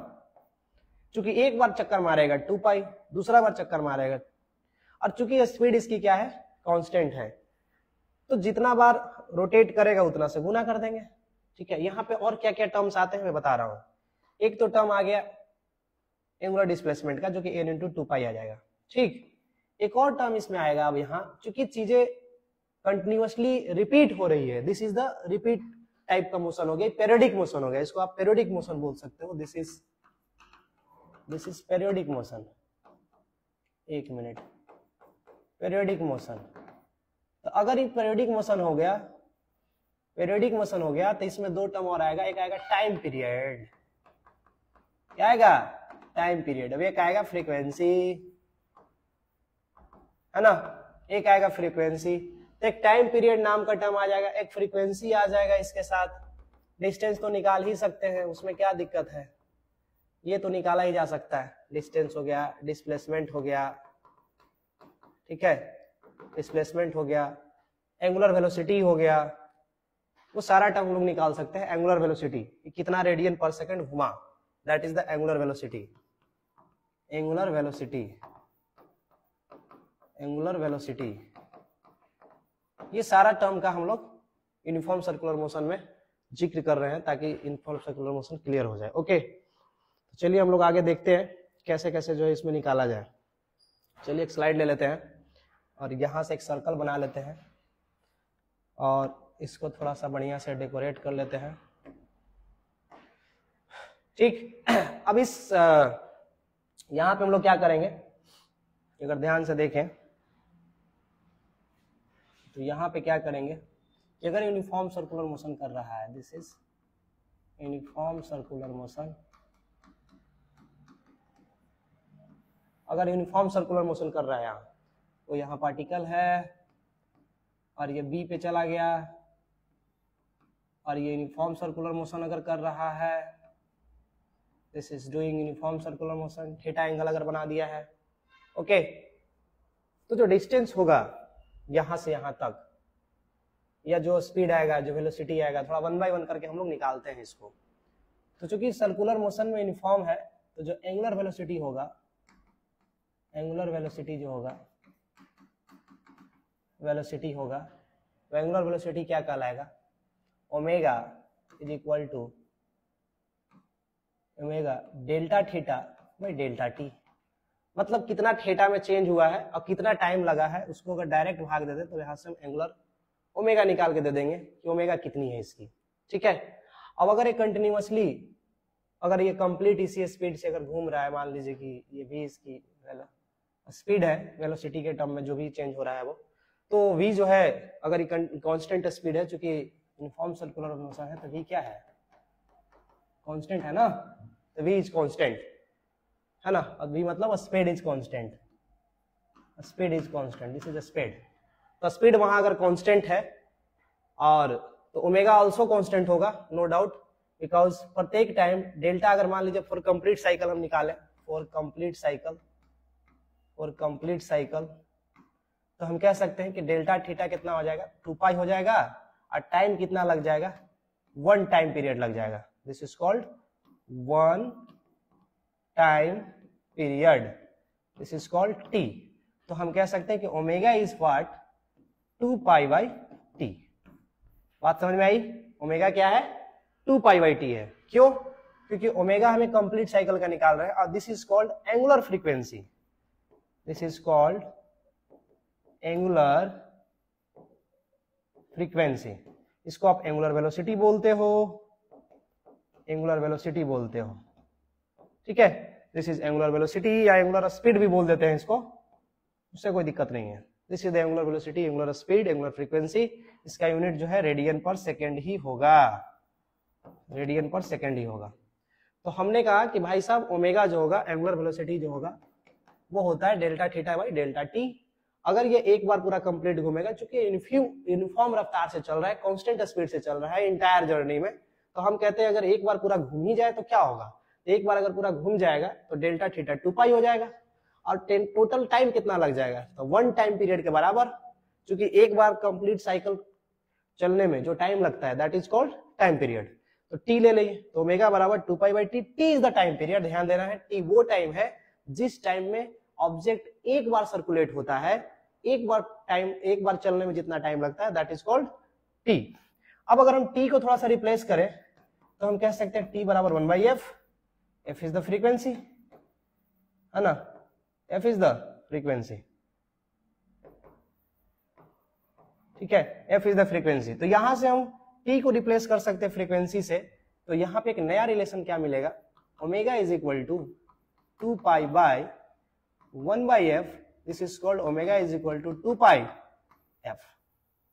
यानी कि ओमेगा को आप फ्रीक्वेंसी इसलिए बोल रहे हो, देखो 2 pi f, f is the normal frequency है, वो एंगुलर नहीं है, एफ इज द फ्रीक्वेंसी। और ये फ्रीक्वेंसी जिसका यूनिट हर्ट्ज होता है एच जेड, और ये कौन सा फ्रीक्वेंसी है, एंगुलर फ्रीक्वेंसी है। This is the angular frequency, इसका यूनिट हर्ट्ज नहीं होता है, इसका रेडियन पर सेकेंड, ये एंगुलर वेलोसिटी है। बात समझ में आ रही है। तो इस प्रकार से ओमेगा हमको निकल गया, ओमेगा बराबर 2 पाई एफ बोल सकते हो, ओमेगा बराबर 2 पाई बाई टी बोल सकते हो। दो रिलेशन यहां से हम निकाल लेंगे। अच्छा ये कहां लगाएंगे भाई साहब, यूनिफॉर्म पे लगाएंगे, नॉन यूनिफॉर्म पे नहीं लगा सकते, नॉन यूनिफॉर्म पे नहीं लगा सकते, वहां हम बताएंगे नॉन यूनिफॉर्म पे नहीं लगा सकते। अगर नॉन यूनिफॉर्म सर्कुलर मोशन है वहां नहीं लगा सकते, क्योंकि वहां रफ्तार कभी घट रही है, कभी बढ़ रही है, चेंज हो रही है। चेंज हो रही है तो फिर कैसे कांस्टेंट रहेगा, फिर तो स्पीड ही कांस्टेंट नहीं रहा। जब स्पीड कांस्टेंट नहीं रहेगा, ओमेगा कांस्टेंट नहीं रहेगा। जब ओमेगा कांस्टेंट ही नहीं रहेगा तो फ्रीक्वेंसी का बात क्यों होगा। फ्रीक्वेंसी की बात तो तब करते हैं तो चीजें वापस रिपीट होती है, रिपीट होगी तभी तो बोले कि 1 सेकंड में कितना बार रिपीट हुआ। बात समझ में आ रही है। तो अगर मोशन रिपीटेशन नेचर का नहीं है, पीरियडिक नेचर का नहीं है, तो वहां फ्रीक्वेंसी की बात नहीं करते। फ्रीक्वेंसी की बात वही करते हैं जहां रिपीटेशन हो रहा हो, और 1 सेकंड में कितना बार रिपीट हो रहा हो वो बताता है हमारा फ्रीक्वेंसी। ठीक है, जैसे हमारे यहाँ जो अल्टरनेटिंग करंट आता है एसी, उसकी जो फ्रीक्वेंसी है वो 50 हर्ट्ज है। इसका मतलब क्या है, इट मीन्स कि जो करंट है वो 50 बार फ्लक्चुएट होता है। बात समझ रहे हो, 50 बार पीक पे, 50 बार डाउन पे जाता है वो, ऐसे करके पूरा साइकिल कंप्लीट करता है वो। तो दैट मीन्स वो बता रहा होता है 50 हर्ट्ज कि कितना बार वो साइकिल कंप्लीट करता है। 50 टाइम्स साइकिल कंप्लीट करता है हमारा एसी। बात समझ रहे हैं, 50 बार पीक पोजीशन पे जाता है, 50 बार डाउन पोजीशन पे जाता है, इस तरह से वो वैल्यू को बदलता है। ठीक, तो ये हो गया हमारा यूनिफॉर्म सर्कुलर मोशन में एंगुलर वेलोसिटी, साथ ही साथ फ्रीक्वेंसी, ये सारा हमने निकाल के रख दिया। अब अगर मान लीजिए इसमें हमें क्या निकालना रहता, इसे यूनिफॉर्म सर्कुलर मोशन में अगर हमें निकालना रहता ऑब्जेक्ट के और भी कोई पैरामीटर अगर निकालना रहे, सपोज दैट हमें डिस्टेंस निकालना रहे या डिस्प्लेसमेंट निकालना रहे, एंगुलर डिस्प्लेसमेंट की अगर हम बात कर रहे हो तो निकल ही जाएगा, नो डाउट। ठीक है, बस टाइम से गुना कर देना। अगर यहाँ पे मान लेते हैं कि हमको डिस्टेंस निकालना है, तो डिस्टेंस क्या होगा, यहाँ पे सरकमफ्रेंस होगा ना, सरकमफ्रेंस होगा। अगर एक साइकिल के लिए देख रहे हैं तो 1 साइकिल, तो 1 साइकिल में डिस्टेंस क्या होगा, सरकमफ्रेंस होगा। और सरकमफ्रेंस अगर निकालना होगा तो सोचिए पहले, सरकमफ्रेंस अगर मुझे रेडियस पता हो तो भी निकाल सकते हैं, 2 पाई आर कर सकते हैं, कोई दिक्कत नहीं है। अगर मुझे रेडियस पता हो तो हम सरकमफ्रेंस निकाल सकते हैं कि 2 पाई आर इज द डिस्टेंस एक बार का, क्योंकि सरकमफ्रेंस है। ठीक है, अगर मुझे यहां से स्पीड बतानी हो, कौन सा, लीनियर स्पीड वाला, कि पार्टिकल कितना कांस्टेंट रफ्तार से चल रहा है, तो कांस्टेंट रफ्तार तो स्पीड बराबर क्या कह सकते हैं कि भाई साहब डिस्टेंस निकाल लो, और निकाल लो कि एक बार घूमने में टाइम कितना लगेगा। और यहाँ टाइम से मतलब है टाइम पीरियड, क्योंकि डिस्टेंस कितना का ले रहे हैं, 1 साइकिल का ले रहे हैं, तो अगर 1 साइकिल का अगर डिस्टेंस ले रहे हैं, ठीक है, तो हम टाइम भी 1 साइकिल का लेंगे। 1 साइकिल का टाइम पीरियड कहलाता है। तो हम यहाँ पे लीनियर स्पीड बता सकते हैं डिस्टेंस बराबर 2πr divide by time period. Time period is 1/t। Time period is 1/t। तो 1/t, एक minute, sorry, time period is equal to t, capital t. तो यहां से आप लीनियर वेलोसिटी बता सकते हो कि इसकी रफ्तार कितनी है। अगर एक बार घूमने में कितना टाइम लगता है ये बता दें तो हमें बता सकते हैं कि उसकी वेलोसिटी कितनी है।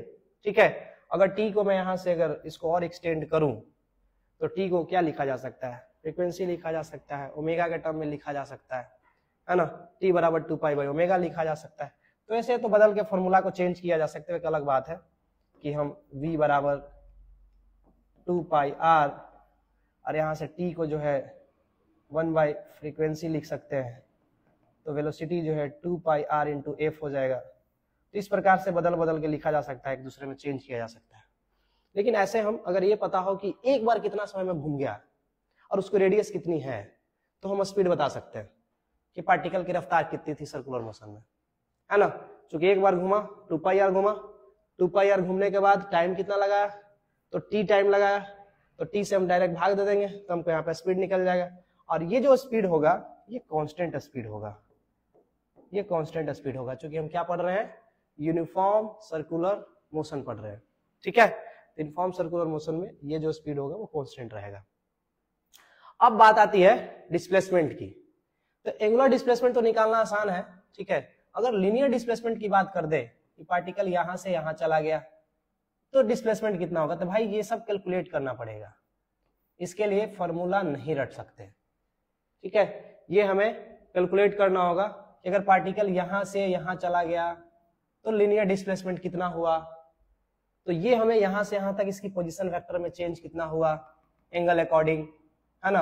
अगर दोनों का अगर पोजीशन वेक्टर पता है कि ए का अगर आर ए हमको पता है कि ये एक्स आई कैप x1 मान लेते हैं और ये x2 जे कैप है, और b का पोजीशन वेक्टर x2 आई कैप प्लस, एक मिनट, x2 नहीं, x1 आई कैप और y1 जे कैप, यहाँ हो गया x2 आई कैप, यहाँ y2 जे कैप। तो what is the change in position vector of A B, तो जो पोजीशन वेक्टर में चेंज आएगा उसी की जो मैग्नीट्यूड होगा दैट गिव्स द डिस्प्लेसमेंट। तो वेक्टर से चलना बहुत आसान है।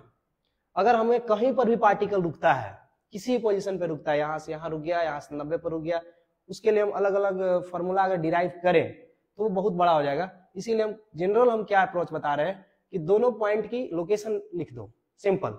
इस पॉइंट कहां पे था उसका लोकेशन लिख दो, ये पॉइंट कहां गया उसका वेक्टर में पोजीशन लिख दो। ठीक है, वेक्टर में पोजीशन लिखना बहुत आसान है, आई कैप जे कैप में तोड़ देना है, आई कैप जे कैप में इसको तोड़ लेना है एक्सिस बना के, और इन दोनों की पोजीशन लिख करके और फाइनल जो पोजीशन वेक्टर आएगी उसको सब्सट्रैक्ट कर देना है, तो हमें क्या मिल जाएगा, डिस्प्लेसमेंट मिल जाएगा।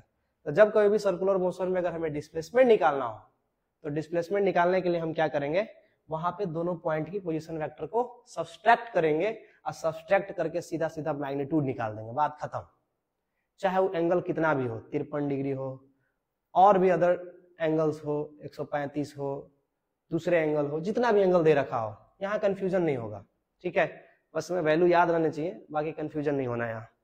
ठीक है, हमें चीजें लगानी नहीं चाहिए। तो ये है यूनिफॉर्म सर्कुलर मोशन। अब यूनिफॉर्म सर्कुलर मोशन के बहुत सारे एग्जांपल्स हैं। जैसे मान लीजिए पंखा जो है यूनिफॉर्म स्पीड से रोटेट कर रहा हो, है ना, गाड़ी आप चला रहे हो कांस्टेंट रफ्तार से, तो उसको चक्का जो यूनिफॉर्म से चलेगा। तो ऐसे करके बहुत जगहों पे मशीनरी पार्ट्स जो यूनिफॉर्म स्पीड से चल रहे होते हैं, जो स्टार्टिंग या बंद करते समय वो स्पीड अलग हो सकता है। ठीक है, बट नॉर्मली जो काम हो रहा है आपका वो यूनिफॉर्म स्पीड पे ही हो रहा है। ठीक है, तो सारे यूनिफॉर्म स्पीड है। प्लैनेट्स हमारे मूव करते हैं, यूनिफॉर्म स्पीड है, उससे मूव कर रहे हैं। ये सारे जो मोशन है यूनिफॉर्म सर्कुलर मोशन के अंतर्गत आते हैं।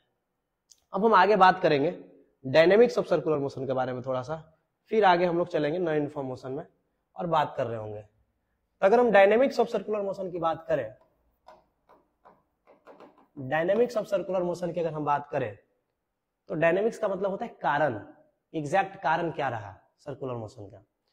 तो अगर हम कारण की बात कर रहे हो तो जैसे अगर थोड़ा सा देखें लीनियर मोशन का कारण क्या है कि यहाँ पे आप क्या करते हो, फोर्स लगाते हो और फोर्स लगाने से चीजें क्या होती है, ट्रांसलेट हो रही है, उसी डायरेक्शन में मूव कर रहा है, लीनियर मोशन कर रहा है। ठीक है, यहाँ क्या होता है कि अगर फोर्स लगाते हैं तो वेलोसिटी का और अगर एक्सेलरेशन का जो डायरेक्शन है उसमें के बीच अगर कोई एंगल जनरेट हो जाता है किसी प्रकार से, तो ये ऑब्जेक्ट सीधे ना चल के वो एक नया पाथ ट्रैवल करता है, एक नया पाथ ट्रैवल करता है, और वो नया कर्व पाथ क्या कहलाता है, सर्कुलर पाथ कहलाता है। तो यहां पे कहा गया कि ये जो सर्कुलर पाथ पर अगर कोई ऑब्जेक्ट चल रहा है जो फुल्ली सर्कल है, जो फुल्ली क्या है, सर्कल है, तो फुल्ली सर्कल पे ऑब्जेक्ट को चलने के लिए इसके सेंटर से एक फोर्स की जरूरत पड़ती है, that is called centripetal force. जब तक ले सेंटर से फोर्स उसको प्रोवाइड नहीं होगा, ऑब्जेक्ट जो है इस सर्कुलर पाथ पे नहीं चल पाएगा। तो ये जो सेंट्रीपिटल फोर्स है यही जिम्मेदार है ऑब्जेक्ट को सर्कुलर पाथ प्रोवाइड कराने की। ठीक है, तो बात क्लियर हो गई कि सर्कुलर पाथ पर तभी चलेगा जब सेंटर से एक फोर्स प्रोवाइड होगा, उसका नाम है सेंट्रीपिटल फोर्स। तो what is centripetal force in uniform circular motion, accelerated motion? अच्छा, एक सवाल करा है कि यूनिफॉर्म सर्कुलर मोशन एक एक्सेलरेटेड मोशन है, क्यों? Uniform circular motion accelerated motion इसलिए है कि भाई साहब पार्टिकल तो ठीक है कांस्टेंट वेलोसिटी कांस्टेंट स्पीड से चल रहा है, लेकिन इसको चलाने के लिए सेंटर से फोर्स चाहिए। अब अगर सेंटर से फोर्स चाहिए तो दैट मींस वो सेंटर की तरफ एक्सेलरेट भी होगा। तो अगर सेंटर से एक्सेलरेशन मिल रहा है तो दैट मींस एक्सेलरेटेड मोशन। तो यही कहा गया कि जो सर्कुलर मोशन है, खास करके यूनिफॉर्म सर्कुलर मोशन की बात कर रहे हैं, चूंकि यूनिफॉर्म में कंफ्यूजन होता है, क्योंकि वेलोसिटी स्पीड जो है कांस्टेंट होता है, और स्पीड अगर कांस्टेंट है, वेलोसिटी तो बदलता है बट स्पीड कांस्टेंट रहता है, तो ऐसा लगता है कि यूनिफॉर्म सर्कुलर मोशन एक्सेलरेटेड नहीं है, but this is accelerated motion, this is accelerated motion. Direction change हो रही है, ऐसे बता सकते थे कि वेलोसिटी बदलते रहती है, तो वेलोसिटी में अगर चेंज होना एक्सेलरेशन कहलाता है। इस कारण से भी बोल सकते हैं कि uniform circular motion is the accelerated motion. ठीक है, लिखा हुआ है the velocity of the body changes at the every instant. प्रत्येक इंस्टेंट पे, प्रत्येक मोमेंट पे वेलोसिटी बदलते रहता है ना, ये जो है दिखाता है कि यह एक एक्सेलरेटेड मोशन है। बात समझ में आई? But according to the Newton second law there must be a force to produce this acceleration. अब न्यूटन्स लॉ कहता है कि भाई साहब यदि वेलोसिटी बदला है तो कहीं ना कहीं फोर्स तो लगा होगा, है ना, कहीं ना कहीं से एक्सेलरेशन आया होगा। तो एक्सेलरेशन आया होगा तो वो एक्सेलरेशन सेंट्रीपिटल एक्सेलरेशन है जो वेलोसिटी के डायरेक्शन को बदल रहा है। तो सेंट्रीपिटल एक्सेलरेशन जो होता है वो वेलोसिटी के डायरेक्शन को बदलता है और वो सेंट्रीपिटल फोर्स से आता है। ओके, तो सेंट्रीपिटल फोर्स जो है सेंट्रीपिटल एक्सेलरेशन प्रोड्यूस करेगा, सेंट्रीपिटल एक्सेलरेशन प्रोड्यूस करेगा, और ये सेंट्रीपिटल एक्सेलरेशन क्या करेगा, चेंज करेगा द डायरेक्शन ऑफ वेलोसिटी। बात समझ रहे हो? तो जो सर्कुलर मोशन में वेलोसिटी बदल रहा है, बदलने की जिम्मेदारी किसकी है, सेंट्रीपिटल एक्सेलरेशन की, और वो एक्सेलरेशन प्रोड्यूस कौन करता है, सेंट्रीपिटल फोर्स करता है। ठीक है, और सेंट्रीपिटल फोर्स कहां से लगता है, सेंटर से लगता है। तो सेंटर से लगने वाला फोर्स होता है सेंट्रीपिटल फोर्स, जो क्या प्रोड्यूस करता है, सेंट्रीपिटल एक्सेलरेशन। ये क्या करता है, वेलोसिटी को बदल देता है, डायरेक्शन ही चेंज कर देता है। तो centripetal acceleration is the responsible to the change the direction of the velocity, और यूनिफॉर्म सर्कुलर मोशन में ये वेलोसिटी बदल रहा होता है। Therefore, centripetal force is required for the circular motion. No centripetal force, no circular motion. एकदम स्पष्ट भाषा में लिख दिया है कि भाई साहब अगर कोई वहां सेंट्रीपिटल फोर्स नहीं लगा तो सेंट्रीपिटल एक्सेलरेशन नहीं आएगा, और अगर सेंट्रीपिटल एक्सेलरेशन नहीं होगा तो ऑब्जेक्ट सर्कुलर मोशन नहीं करेगा। अब चाहे जो भी कारण रहा हो सेंट्रीपिटल फोर्स का, वो एक अलग बात है, बट ये तो चाहिए, बिना इसके नहीं हो सकता, बिना इसके नहीं हो सकता। थोड़ा सा एग्जांपल देखते हैं फिर बताते हैं कि फोर्स प्रोड्यूस कैसे होता है। सेंट्रीपिटल फोर्स का अगर एग्जांपल देखना हो तो जैसे टेंशन की बात कर रहे हो यहाँ, कि एक रस्सी को पकड़ के यहाँ से और ऐसे ऐसे ऐसे ऐसे घुमाया जा रहा था, बीच में रस्सी स्लैग कर गया है और अति सेरेक्ट बोल रहे हैं, बीच में रस्सी जो ब्रेक कर गया है, यहाँ से टूट गया है, और ब्रेक करके क्या है यहाँ से देख रहे हो, ये जो ऑब्जेक्ट है वो टेंजेंशियल पाथ पे एकदम मूव कर रहा है। इसका कारण क्या है? इसका कारण यही रहा होगा ना कि अगर इस पॉइंट पे रस्सी टूटा तो उस पॉइंट पे अगर ऑब्जेक्ट इधर जा रहा है, इसका मतलब यहां से सीधा निकल गया है ना। ऑब्जेक्ट अपने से खुद डायरेक्शन नहीं चेंज करा, इट मीन्स जैसे ही आपने इधर से फोर्स लगाना बंद करा, इधर से फोर्स मिलना बंद हुआ, तो वेलोसिटी की डायरेक्शन चेंज होना बंद हो गया। दैट मीन्स कि वो उसी वेलोसिटी, जिस डायरेक्शन में उसकी वेलोसिटी थी, उसी डायरेक्शन में ऑब्जेक्ट चला गया। अगर यहां से कोई फोर्स मिलता तो अगेन ये इस पाथ पे रिवॉल्व करता, बट यहाँ जो है फोर्स नहीं मिलने के कारण उसी पाथ पे चला गया, इसीलिए सेंट्रिपिटल फोर्स रिक्वायर्ड है ऑब्जेक्ट को सर्कुलेट कराने के लिए। ठीक है, तो टेंशन क्या है? टेंशन यहाँ पे provide centripetal force. Centripetal force, अच्छा सेंट्रिपिटल फोर्स के बारे में क्या मिथ है? सेंट्रिपिटल फोर्स एक अलग डिफरेंट फोर्स नहीं है, it is the converse version of the force. मतलब वहां पे जो फोर्सेस एग्जिस्ट करते हैं, जो रियल फोर्सेस होते हैं, उस रियल फोर्सेस का ही ट्रांसफॉर्म वर्जन है। रियल जो फोर्स एग्जिस्ट कर रहे हैं, इसी रियल फोर्स का कन्वर्टेड वर्जन क्या है? Centripetal force. ठीक है, सेंट्रिपिटल फोर्स। तो ऐसा कतई ना समझें कि यह एक अलग तरह का फोर्स है, अब अलग तरीके से आता है। हम सेंट्रिपिटल इसलिए बोल देते हैं क्योंकि सेंटर के तरफ उसको बांध के रखता है, तो हम लोग एक नया नाम उसमें जोड़ देते हैं, सेंट्रिपिटल। बट सेंट्रिपिटल यहाँ किससे आ रहा है? इससे टेंशन से ही आ रहा है, क्योंकि रस्सी में क्या होगा? टेंशन होगा, तो टेंशन प्रोड्यूसेस द सेंट्रिपिटल। ठीक है, अलग अलग जगहों पे अलग अलग सेंट्रिपिटल फॉर्म में आते हैं, जैसे कहीं फ्रिक्शन आ जाता है, कहीं टेंशन आ गया, कहीं नॉर्मल आ गया, कहीं ग्रेविटेशनल फोर्स आ गया, कहीं और अनदर इलेक्ट्रोस्टैटिक फोर्सेज आ गए। तो उस प्रकार से फोर्सेज जो है वहां पे सेंट्रिपिटल का काम। जैसे यहाँ देखिए गाड़ी वाला, ये गाड़ी जो है सीधी रोड पे से आ रही थी, अचानक जो है रोड बेंट हुआ इस प्रकार से। तो रोड जैसे यहाँ पे बेंट हुआ, रोड बेंट होने का मतलब ये सर्कुलर पाथ यहाँ से यहाँ तक है। अब इस सर्कुलर पाथ पे जैसे ही गाड़ी घूमेगी, तो गाड़ी घूमने के लिए इसको सेंटर से फोर्स चाहिए, चूंकि वेलोसिटी चेंज हो रहा है, गाड़ी घूम रही है, टर्न आउट कर रही है, इसका मतलब क्या हो रहा है? अभी तक वेलोसिटी यहाँ पे क्या था? कांस्टेंट था, ऐसे आ रही थी, लेकिन अब वेलोसिटी को बदलना है। वेलोसिटी क्या होना है? चेंज होना है। अब वेलोसिटी को चेंज कराने की जिम्मेदारी किसकी है? एक्सेलरेशन की। कौन सा एक्सेलरेशन? Centripetal acceleration. तो this is the centripetal acceleration.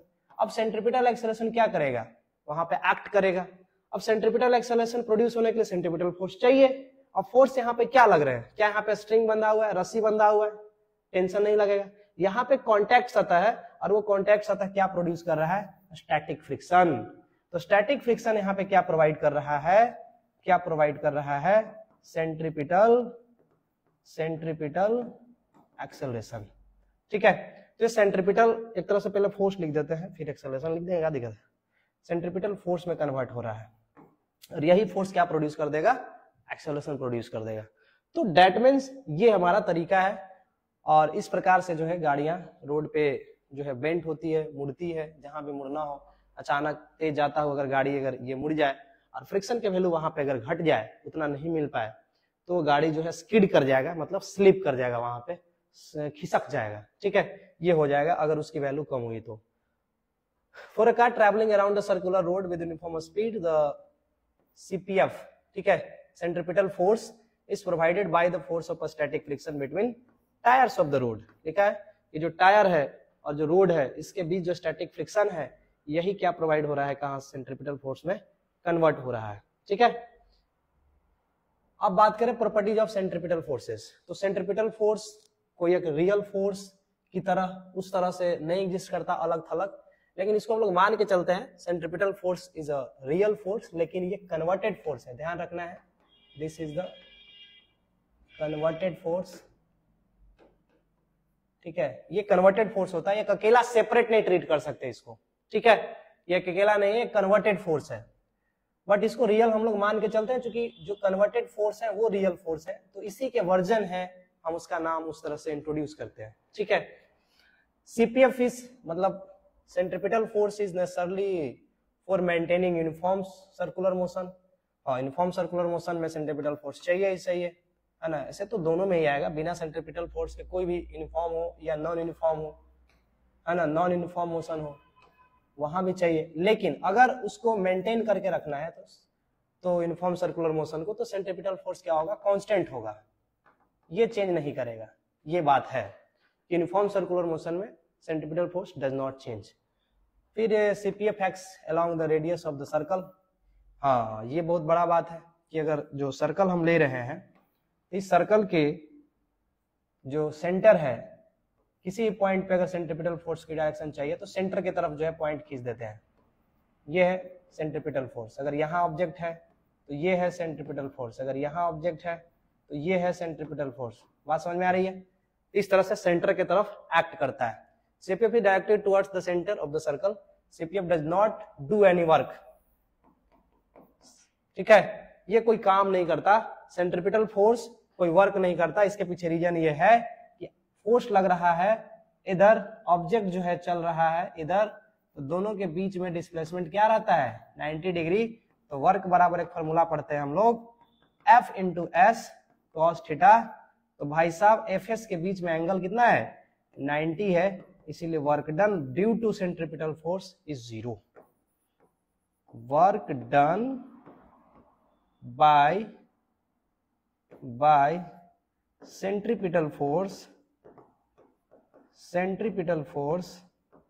Will be 0।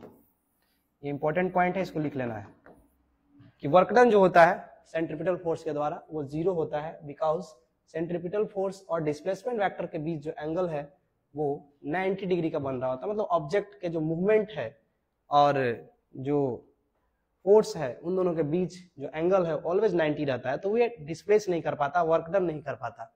यही कारण है कि जितने भी सैटेलाइट्स हैं हमारे, है ना, वो अपने फिक्स ऑर्बिट में रहते हैं। यही कारण है कि मून जो अपने फिक्स ऑर्बिट में है और भी हमारे अर्थ जो है अपने फिक्स ऑर्बिट में है, बिकॉज जो भी सेंट्रीपिटल फोर्स वहां लग रहा होगा उसको रोटेट कराने के लिए, ये मान लीजिए कि सन के चारों तरफ प्लैनेट जो है रोटेट करे, अर्थ की हम अगर बात कर ले, तो यहाँ जो फोर्स लग रहा है this is the gravitational force.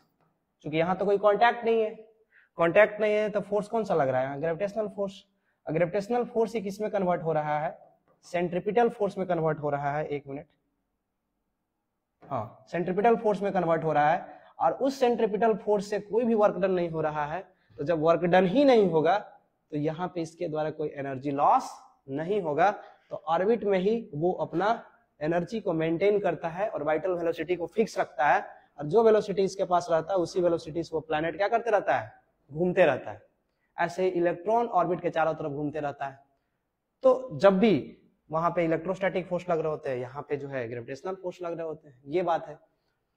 तो हम यहाँ पे क्या सीखे, एक वो बहुत बड़ी बात थोड़ा सा बता दे रहा हूं कि जो सेंट्रीपिटल फोर्स है वो क्या हो सकता है, टेंशन हो सकता है, वो नॉर्मल हो सकता है, वो फ्रिक्शन हो सकता है, वो ग्रेविटेशन हो सकता है, वो इलेक्ट्रोस्टैटिक फोर्स हो सकता है, ठीक है, या मैग्नेटिक फोर्स हो सकता है, ये फोर्सेस हो सकते हैं सेंट्रीपिटल फोर्स। ठीक है, यह कोई अलग अकेला फोर्स नहीं है, ये इन सभी फोर्सेस के कन्वर्टेड वर्जन है। बात समझना है, वो डिपेंड करेगा कि कहां पे हमें कौन सा वाला फोर्स कंसीडर करना है। ये एक अलग बात है कि कहां पे कौन सा फोर्स कंसीडर करना है, बट रहेगा यही फोर्स। ठीक है, तो इस प्रकार के फोर्सेस रहेंगे। अब चलते हैं आगे, मूव करते हैं, यानी कि हम लोग डायनेमिक्स समझ लिए। डायनेमिक्स क्या समझे, इस सर्कुलर पाथ पे घूमने के लिए सेंटर से फोर्स चाहिए, क्योंकि सेंटर से फोर्स लगेगा तभी सेंटर से एक्सेलरेशन प्रोड्यूस होगा। सेंट्रीपिटल वही एक्सेलरेशन क्या करेगा, वेलोसिटी को चेंज करेगा। जब तक वेलोसिटी नहीं बदलेगा सर्कुलर पाथ पे वो नहीं आ सकता ऑब्जेक्ट, सर्कुलर पाथ को लीव कर जाएगा। इसलिए उस वेलोसिटी को मेंटेन चेंज कराने के लिए सेंटर से फोर्स चाहिए, सेंटर से एक्सेलरेशन चाहिए, तभी जाकर के ये बात हो पाएगी। ठीक है, और यहां तक हमने कर लिया। अब आगे चलते हैं, रेडियल एक्सेलरेशन और भी चीजों के बारे में देखते हैं। क्या क्या चीज हम लोग देख सकते हैं। एक है रेडियल एक्सेलरेशन। ठीक है, अब यहां पे जब ऑब्जेक्ट मान के चलिए अब थोड़ा सा टर्म को समझते हैं। यूनिफॉर्म सर्कुलर मोशन की हमने चर्चा कर लिया, इसके अलावा कुछ टर्म्स के चर्चा कर रहे हैं। मान लेते हैं कि ऑब्जेक्ट जो है सर्कुलर पाथ पे मूव कर रहा है, चल रहा है। तो अभी हमने क्या कहा था कि इसके पास दो तरीके के वेरिएबल्स हैं, एक तो एंगुलर वेरिएबल्स है और एक क्या है, लीनियर वेरिएबल्स है। लीनियर वेरिएबल में एक टर्म है जिसका नाम है रेडियल एक्सेलरेशन। रेडियल एक्सेलरेशन का मतलब ये है कि रेडियस के टर्म में एक्सेलरेशन कितनी है और टेंजेंशियल एक्सेलरेशन कितनी है। ठीक है, एक है रेडियल एक्सेलरेशन, एक है टेंजेंशियल एक्सेलरेशन। टेंजेंशियल एक्सेलरेशन, दो प्रकार के एक्सेलरेशन है। ये जो रेडियस के तरफ एक्सेलरेशन है इसी को तो सेंट्रीपिटल एक्सेलरेशन बोलते हैं। तो this is nothing but centripetal acceleration. ठीक है, this is what, centripetal acceleration. Centripetal acceleration, तो ये सेंट्रीपिटल एक्सेलरेशन है। ठीक है, और टेंजेंशियल एक्सेलरेशन किसको बोलते हैं? तो टेंजेंशियल एक्सेलरेशन बोलते हैं जो इस वेलोसिटी के डायरेक्शन में लग रहा है, जो भी इस वेलोसिटी के डायरेक्शन में लग रहा है, this is called tangential acceleration. दोनों को लिखने का तरीका है, एक को लिखते हैं ए आर रेडियल, एक को लिखते हैं ए टेंजेंशियल। ठीक है, ए टेंजेंशियल। दोनों का काम क्या है? रेडियल एक्सेलरेशन क्या करता है? चेंज करता है डायरेक्शन ऑफ वेलोसिटी। ठीक है, तो डायरेक्शन ऑफ वेलोसिटी को चेंज कर रहा है तो that is called radial acceleration. बात समझ में आ रही है? सेंट्रीपिटल क्या करता है, सॉरी टेंजेंशियल क्या करता है? टेंजेंशियल क्या करता है? तो टेंजेंशियल जो करता है ये change the magnitude of velocity. थोड़ा समझना है कि ये वेलोसिटी के मैग्नीट्यूड को चेंज कर रहा है और ये डायरेक्शन बदल रहा है। दोनों अंतर है, ये डायरेक्शन बदल रहा है, ये क्या कर रहा है, मैग्नीट्यूड को बदल रहा है। अगर वेलोसिटी की डायरेक्ट मैग्नीट्यूड बदल गई, थोड़ा समझना है, वेलोसिटी की मैग्नीट्यूड अगर बदल गई इसका मतलब क्या हो गया, नॉन यूनिफॉर्म सर्कुलर मोशन। भाई साहब आपने वेलोसिटी की मैग्नीट्यूड बदल दिया, इसका मतलब स्पीड चेंज कर गया। क्या चेंज कर गया? स्पीड चेंज कर गया। और अगर स्पीड चेंज कर गया इसका मतलब हो गया कि वो नॉन यूनिफॉर्म सर्कुलर मोशन हो गया। क्योंकि यूनिफॉर्म सर्कुलर मोशन में कभी भी टेंजेंशियल रफ्तार नहीं होती। यूनिफॉर्म सर्कुलर मोशन में टेंजेंशियल रफ्तार 0 होता है, क्योंकि वहां वेलोसिटी की मैग्नीट्यूड नहीं बदलनी, वहां स्पीड नहीं बदलना। ठीक है, वहां सिर्फ और सिर्फ क्या हो गया, रेडियल एक्सेलरेशन होगा। तो अगर दोनों एक्सेलरेशन के कंपोनेंट हैं किसी पार्टिकल के पास, इस सेंटर के तरफ तो रहेंगे ही रहेंगे, बिकॉज इसको सर्कुलर पाथ देना है, और अगर इसकी रफ्तार बढ़ानी है तो टेंजेंशियल में भी रहेगा, तभी तो रफ्तार बढ़ेगा। अदरवाइज रफ्तार कैसे बढ़ेगा, है ना? अदरवाइज रफ्तार कैसे बढ़ेगा बताइए? तो चेंज होना पड़ेगा, टेंजेंशियल होना पड़ेगा। तो ये दो प्रकार के एक्सेलरेशन इस पे आ जाते हैं किस पार्टिकल के पास। अब जो नेट एक्सेलरेशन होगा ना, वो इन दोनों एक्सेलरेशन का रिजल्टेंट होगा। ये ए टेंजेंशियल है, ये ए सेंट्रीपिटल है, तो इन दोनों का जो रिजल्टेंट आ जाएगा this is the A net. अब ए नेट जो क्या होगा, ए नेट जो होगा, थोड़ा सा ए नेट, चूंकि ये दोनों 90 डिग्री पे है, तो ए टेंजेंशियल का स्क्वायर प्लस ए रेडियल का स्क्वायर का रूट अंदर, this is the A net. इसकी डायरेक्शन क्या होगी, tan थीटा। अगर हम मानते हैं रेफरेंस एंगल है ना, रेफरेंस एंगल अगर हम मान लेते हैं अपवर्ड, इस टेंजेंशियल को पकड़ के निकाल रहे हैं, तो tan थीटा बराबर लिख सकते हैं y component by x component, A centripetal by A tangential. तो यहां से आप tan थीटा भी निकाल सकते हो। इसकी रिजल्टेंट वेक्टर की एंगल क्या है, मतलब रिजल्टेंट एक्सेलरेशन की एंगल क्या है। तो किसी भी पार्टिकल का जो रिजल्टेंट एक्सेलरेशन होगा सर्कुलर मोशन पे, वो दो एक्सेलरेशन होगा। ये लीनियर एक्सेलरेशन की मैं बात कर रहा हूँ, दिस इज लीनियर एक्सेलरेशन की मैं बात कर रहा हूँ। एक मिनट, एक्सेलरेशन की मैं बात कर रहा हूँ, एंगुलर की नहीं। एंगुलर में एक ही एक्सेलरेशन होगा, that is the alpha. But यहाँ पे हम रेडियल की बात कर रहे हैं, लीनियर की बात कर रहे हैं। ठीक है, फिर हम कुछ देर में रिलेशन भी देखेंगे कि दोनों के बीच में रिलेशन क्या है। आगे अगर हम नेक्स्ट अब हम बात करें रेडियल एक्सेलरेशन, ये रेडियल एक्सेलरेशन आता कितना है, इसकी वैल्यू कितनी होती है, जिसको आप सेंट्रीपिटल एक्सेलरेशन बोलते हो, ठीक है। This is the radial acceleration और सेंट्रीपिटल एक्सेलरेशन। ये जो सेंट्रीपिटल एक्सेलरेशन होता है AC, ये कितना आ रहा होता है v² बटा r। This is the v² बटा r, या इसको हम बोलते हैं ओमेगा² इंटू r। तो जैसे लिखना वैसे लिखे, दिस इज द v² बटा r और दिस इज ओमेगा² इज द r। यहाँ पर नेगेटिव साइन लगा हुआ है जो बता रहा है कि रेडियल वेक्टर के उल्टा है, क्योंकि रेडियस वेक्टर आगे लिया गया है, पॉइंटेड है, तो सेंट्रीपिटल जो एक्सेलरेशन है वो बैकवर्ड लग रहा है, तो बैकवर्ड है इसलिए माइनस लिखा है। तो दिस इज ओमेगा² into r vector, this is in the terms of vector, ये वेक्टर के टर्म में लिखा हुआ है। This is also called radial, centripetal या रेडियल, ओके। r से इंडिकेट करें, c से इंडिकेट करें, बात बराबर है। यहाँ प्रूफ नहीं दे रहे हैं, ठीक है। तो अब यहाँ पे क्या आ रहा है कि the negative sign shows that the above equation indicates the linear acceleration of the particle and the radius vector. सीधी सी बात है, अपोजिट डायरेक्शन में, रेडियस आगे है, एक्सेलरेशन पीछे है, सिर्फ उसकी बात बता रहा है। अब बात आती है relation between the angular acceleration and linear acceleration. अब हमारे पास दो एक्सेलरेशन थे, है ना, एक है लीनियर एक्सेलरेशन अभी जो आया, ए टेंजेंशियल और ए रेडियल वाला, जिसको ए सेंट्रीपिटल बोले, और एक है angular acceleration, this is alpha. इन दोनों के बीच में हमें रिलेशन देखनी है। तो जैसे इन दोनों के बीच में हम रिलेशन निकालते हैं, तो रिलेशन जो आता है हमारा A is equal to r times into alpha. A क्या है, लीनियर एक्सेलरेशन है, और अल्फा क्या है, अल्फा इज व्हाट, अल्फा क्या है, एंगुलर एक्सेलरेशन है। बात समझ रहे हैं। तो ए जो होता है वो लीनियर एक्सेलरेशन है, और अच्छा लीनियर एक्सेलरेशन में कौन सा एक्सेलरेशन है ए, क्या सेंट्रीपिटल है, नहीं, ये टेंजेंशियल एक्सेलरेशन है, ठीक है।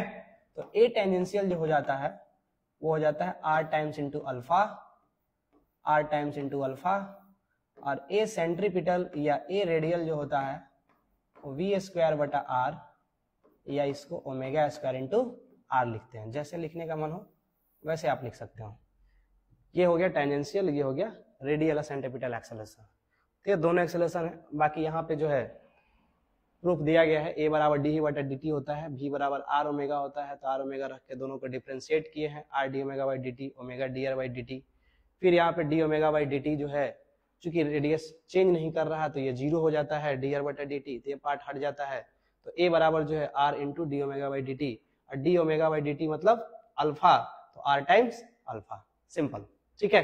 तो सिर्फ इसको क्या कर दिया गया है, डिफ्रेंशिएट कर दिया, और कुछ नहीं करा गया, डिफ्रेंशिएट करके उसके वैल्यू को लिख दिया गया है, ठीक है। वैसे उसको भी प्रूफ करते हैं, डिफरेंशिएट करके इसको निकाल देते हैं और चेंज हो जाता है वो। अब हम बात करें relation between the angular acceleration and linear acceleration. अब थोड़ा सा यहाँ पे हम एंगुलर एक्सेलरेशन जो अल्फा है और जो लीनियर एक्सेलरेशन जो ए है, इसकी हम चर्चा करते हैं, ठीक है। तो अल्फा के बारे में हमने क्या देखा, अल्फा के बारे में क्या देखा कि अल्फा जो है D omega by d T है, अल्फा जो है delta omega by delta T है। ऐसा कब लिखते हैं, इंस्टेंटेनियस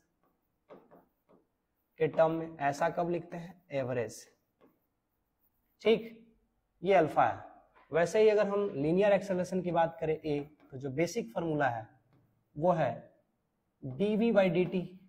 अच्छा वेक्टर फॉर्म में है, वेक्टर फॉर्म में लिख देते हैं, ठीक, वेक्टर लगा दिए। ये हो गया इंस्टेंटेनियस, इंस्टेंटेनियस। फिर अगर यहां हम बात कर रहे हो ए की एवरेज के टर्म में, तो एवरेज के टर्म में लिख देते हैं d v by d t, ठीक है। तो दिस इज द एवरेज के टर्म में हो गया, एवरेज के टर्म में हो गया, ओके। तो ये है हमारे linear acceleration, angular acceleration, okay, और ये है लीनियर एक्सेलरेशन। ध्यान देना है, ये एंगुलर है, एंगुलर है, और ये लीनियर है, लीनियर है। एंगुलर एक्सेलरेशन में कोई कंपोनेंट नहीं होता, एंगुलर एक्सेलरेशन का वैल्यू एक ही जो आएगा वो वैल्यू रहेगा एंगुलर एक्सेलरेशन, ठीक है। जबकि लीनियर एक्सेलरेशन की जो वैल्यू होगा वो लीनियर एक्सेलरेशन दो टाइप के हो सकते हैं, एक ए टेंजेंशियल हो सकता है और एक ए रेडियल हो सकता है। A tangential alpha times r हो जाएगा, ए रेडियल जो हो जाएगा वो क्या हो जाएगा, that is a tangential, okay.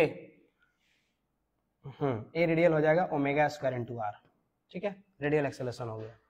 अब इसके आधार पे आप टोटल ए नेट अगर निकालते हो तो कह सकते हो कि अल्फा इंटू आर का square plus omega into r का स्क्वायर का रूट अंदर, दिस इज द ए। और यहां से आप टेन थीटा इनका निकाल सकते हो, टेन थीटा बराबर वाई बाई एक्स, तो जिससे भी डिफरेंस लेके एंगल निकालना हो निकाल सकते हो। Omega square r divide by alpha times r, r से आर कट गया तो tan theta is equal to omega square बटा अल्फा। तो डेट मीन्स यहाँ से भी एक रिलेशन ओमेगा और अल्फा में आप जनरेट कर सकते हो थीटा को लेकर के, दोनों के बीच में एंगल को लेकर। तो ये जो है अल्फा और ए के बीच में कुछ अंडरस्टैंडिंग है, और इनके बीच में जो रिलेशन है, एक्चुअल जो रिलेशन है अल्फा और ओमेगा के बीच में, ओके, अल्फा एटी और अल्फा के बीच में, वो यही है, दिस इज द, ये है, क्योंकि यही रिलेशन है जिसमें एक्सेलरेशन दोनों एक दूसरे से रिलेट कर पा रहे हैं, ठीक है। लीनियर एक्सेलरेशन जिसको टेंजेंशियल फॉर्म में यहाँ पे है और अल्फा दोनों एक दूसरे से रिलेट कर पा रहे हैं, ठीक है। फिर इसके आधार पे हम लोग बहुत सारे इक्वेशन ऑफ मोशन भी बनाते हैं, जैसे इक्वेशन ऑफ मोशन हम लोग पढ़ते हैं, वो सारा चीज भी यहाँ पे आएगा, थोड़ा सा चर्चा कर देता हूँ। अगर मैं इक्वेशन ऑफ मोशन की बात करूँ, एक मिनट,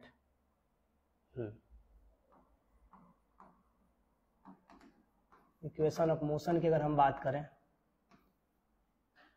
तो जैसे अगर हम लोग 1D में पढ़े हैं कि v बराबर u plus a t, v square बराबर e square plus 2s, s बराबर u t plus half a t square, और भी जो इक्वेशन हमने जो फॉर्म्स लिखे हैं, जैसे इंटीग्रल फॉर्म हो गया, डिफरेंशियल फॉर्म हो गया, v बराबर d s by d t, a बराबर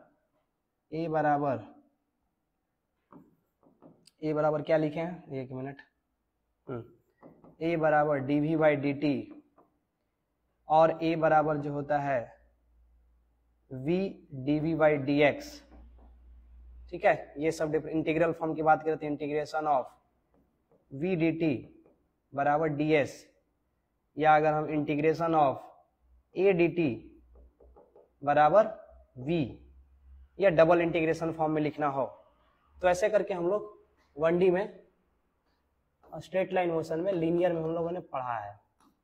अब इसको एंगुलर वेरिएबल में कन्वर्ट करने के लिए कुछ नहीं करना है, v को ओमेगा से रिप्लेस कर दो, तो v क्या हो जाएगा, omega is equal to u को ओमेगा नॉट से, omega naught plus alpha into t, ठीक है, वी स्क्वायर। अच्छा, ये किसके लिए है, ये जो है नॉन यूनिफॉर्म सर्कुलर मोशन। तो नॉन यूनिफॉर्म सर्कुलर मोशन में ये सारा कॉन्सेप्ट लगाते हैं, omega is equal to omega naught plus alpha t. V square लिखना हो तो यहाँ लिखेंगे ओमेगा स्क्वायर बराबर omega naught square plus 2 alpha into theta. अगर एस लिखना हो तो थीटा बराबर omega naught into t plus half of alpha t square. V बराबर, वी का मतलब यहाँ पे omega, omega is equal to d s s मतलब थीटा, डी एस बटा डी टी। अगर यहाँ ए लिख रहे हैं मतलब अल्फा डी ओमेगा बटा डी टी। अगर हम यहाँ पे ए लिख रहे हैं means alpha is what, v मतलब omega d omega by d theta. Integral form v मतलब ओमेगा डी टी बराबर थीटा, एक मिनट, डी एस नहीं, यहाँ पे सिर्फ एस होगा, ओके। और यहाँ पे जो है इंटीग्रेशन ऑफ, अगर हम ए मतलब अल्फा डी टी करें तो दिस गिव्स वी। तो ऐसे करके हम यहाँ पे वी नहीं, वी ओमेगा हम कन्वर्ट कर सकते हैं चीजों को। हमने क्या करा है कि वी को कन्वर्ट करा है ओमेगा में, यू को कन्वर्ट कर रहा है ओमेगा नॉट में, ए को कन्वर्ट करा गया है अल्फा में, और एस को कन्वर्ट कर गया है थीटा में। ठीक है, तो सारे जगहों पे हमने ये चेंज करा है एंगुलर वेरिएबल में करने के लिए। तो न्यूटन्स के जो नियम है, न्यूटन्स के जो नियम के अकॉर्डिंग हमें जो इक्वेशंस मिले थे, न्यूटन्स के जो इक्वेशन ऑफ मोशन है, उसके आधार पे हम एंगुलर इक्वेशन ऑफ मोशन लिख सकते हैं। और ये लगाते तब है जब मोशन क्या हो, नॉन यूनिफॉर्म हो। अगर यूनिफॉर्म मोशन होगा तो ये फॉर्मूला नहीं चलेगा, ये खास करके ये फॉर्मूला नहीं चलेगा। This is valid only for the uniform motion. अच्छा, ये जो फॉर्म्स नीचे लिखे गए हैं ये जो फॉर्म्स लिखे गए हैं, these are the general forms.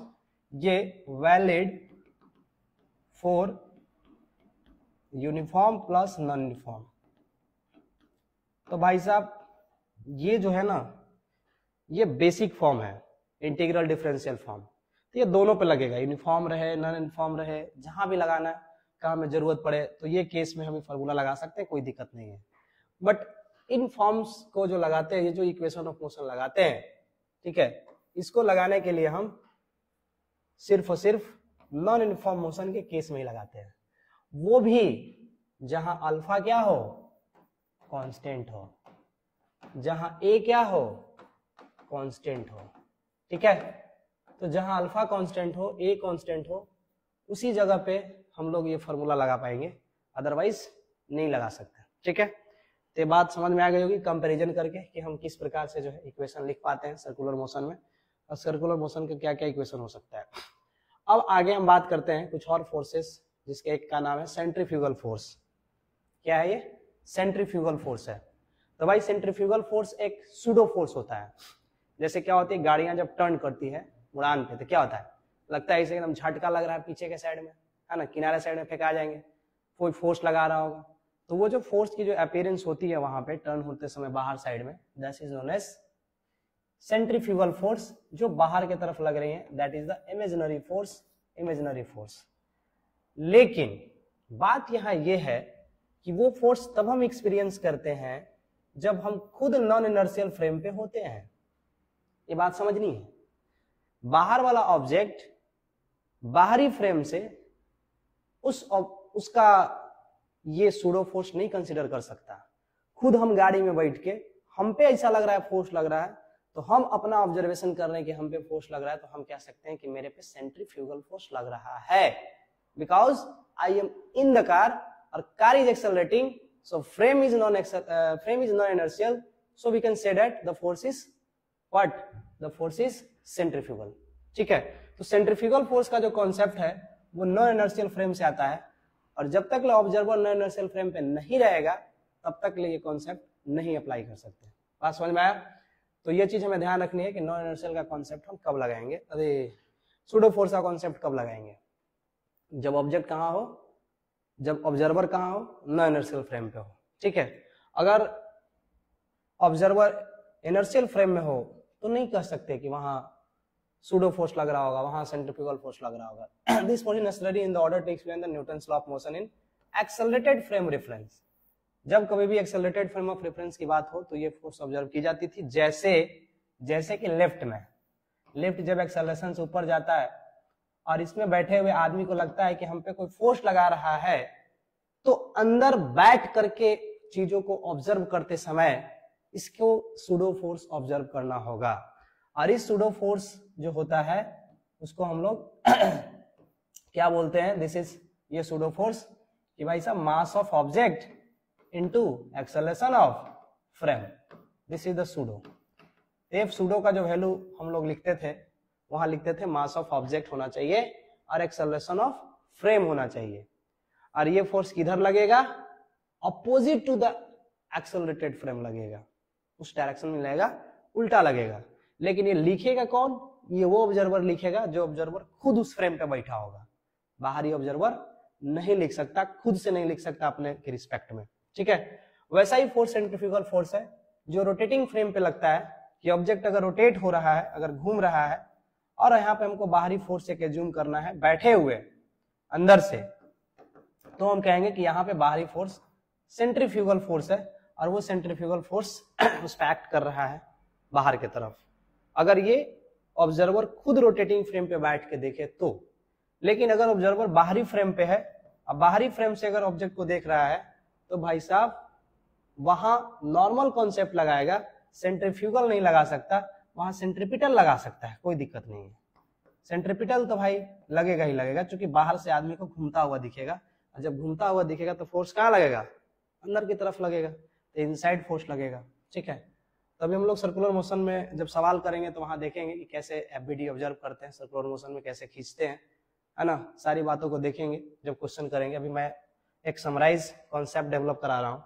Direction of centrifugal force is always opposite to that of the centrifugal force. हाँ, सेंट्रीफ्यूगल फोर्स सेंट्रीपिटल के अपोजिट होता है, बिकॉज हम रोटेटिंग फ्रेम पे बैठते हैं तो सेंट्रीफ्यूगल के उल्टा अपोजिट डायरेक्शन में फोर्स एज्यूम करते हैं, तो इसीलिए ये अपोजिट हो जाता है, क्योंकि बाहर से देखने पे अंदर सेंट्रीपिटल है, जबकि यहाँ पे बाहर की तरफ क्या है, सेंट्रीफ्यूगल है, तो इसलिए तो सेंट्रीपिटल फोर्स की जो फॉर्मूला है, जो mv²/r है, वही फॉर्मूला हम लोग सेंट्रीफ्यूगल के लिए भी लिखते हैं, F बराबर mv²/r। Centrifugal force is always present in rotating bodies, तो रोटेटिंग बॉडीज में होता है, बस ऑब्जर्वर को सिर्फ उस पर बैठ करके देखना होता है। अगर ऑब्जर्वर बाहर रहेगा तो उसे नहीं समझ आएगा, लेकिन वो उस पर बैठेगा तो समझ में आएगा। कुछ एग्जांपल्स है, when a car is taken move sudden turns toward left, तो वहां पे जो आपको पैसेंजर को एक एक्सपीरियंस होता है पुश टाइप का फोर्स राइट साइड में, due to the centrifugal force acting on the passenger.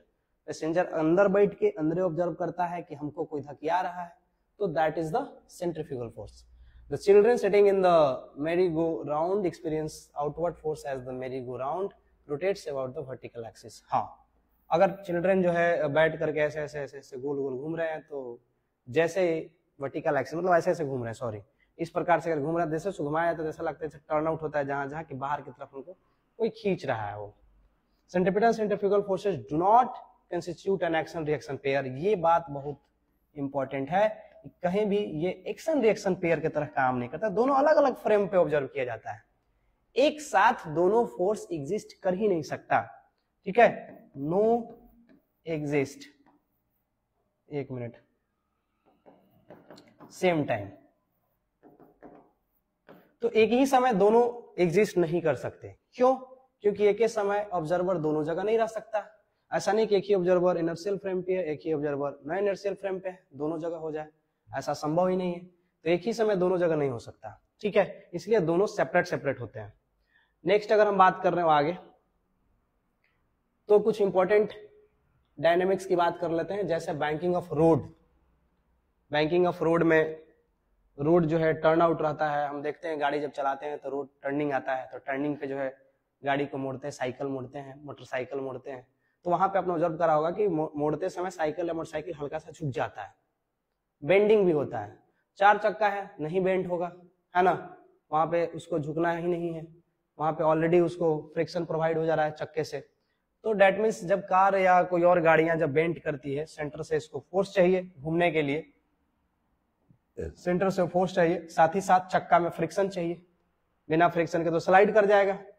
हाँ, अगर रोड बैंक रहे सिर्फ तो हो सकता है वो घूम जाए, ओके, तब हो सकता है वो घूम जाए। अगर रोड ऐसे उठा हुआ रहे, टर्निंग पे देखते हैं कि रोड जो होता है हल्का सा उठा रहता है एक साइड से, तो वो इसके पीछे कारण यही है ताकि वो सेफली टर्न कर सके। When a car is moving along the curve road, the performing circular motion, for circular motion is not necessary that the car should complete a full circle. Arc भी हो सकता है, मैंने कहा है कि ऐसा नहीं है कि सर्कुलर मोशन है तो सर्कल पे घूमेगा, बिकॉज यहाँ से यहाँ तक सर्कल बन रहा है, जहां से जहां तक बन रहा है सर्कल, वहां तक वो सर्कुलर मोशन कंप्लीट करेगा।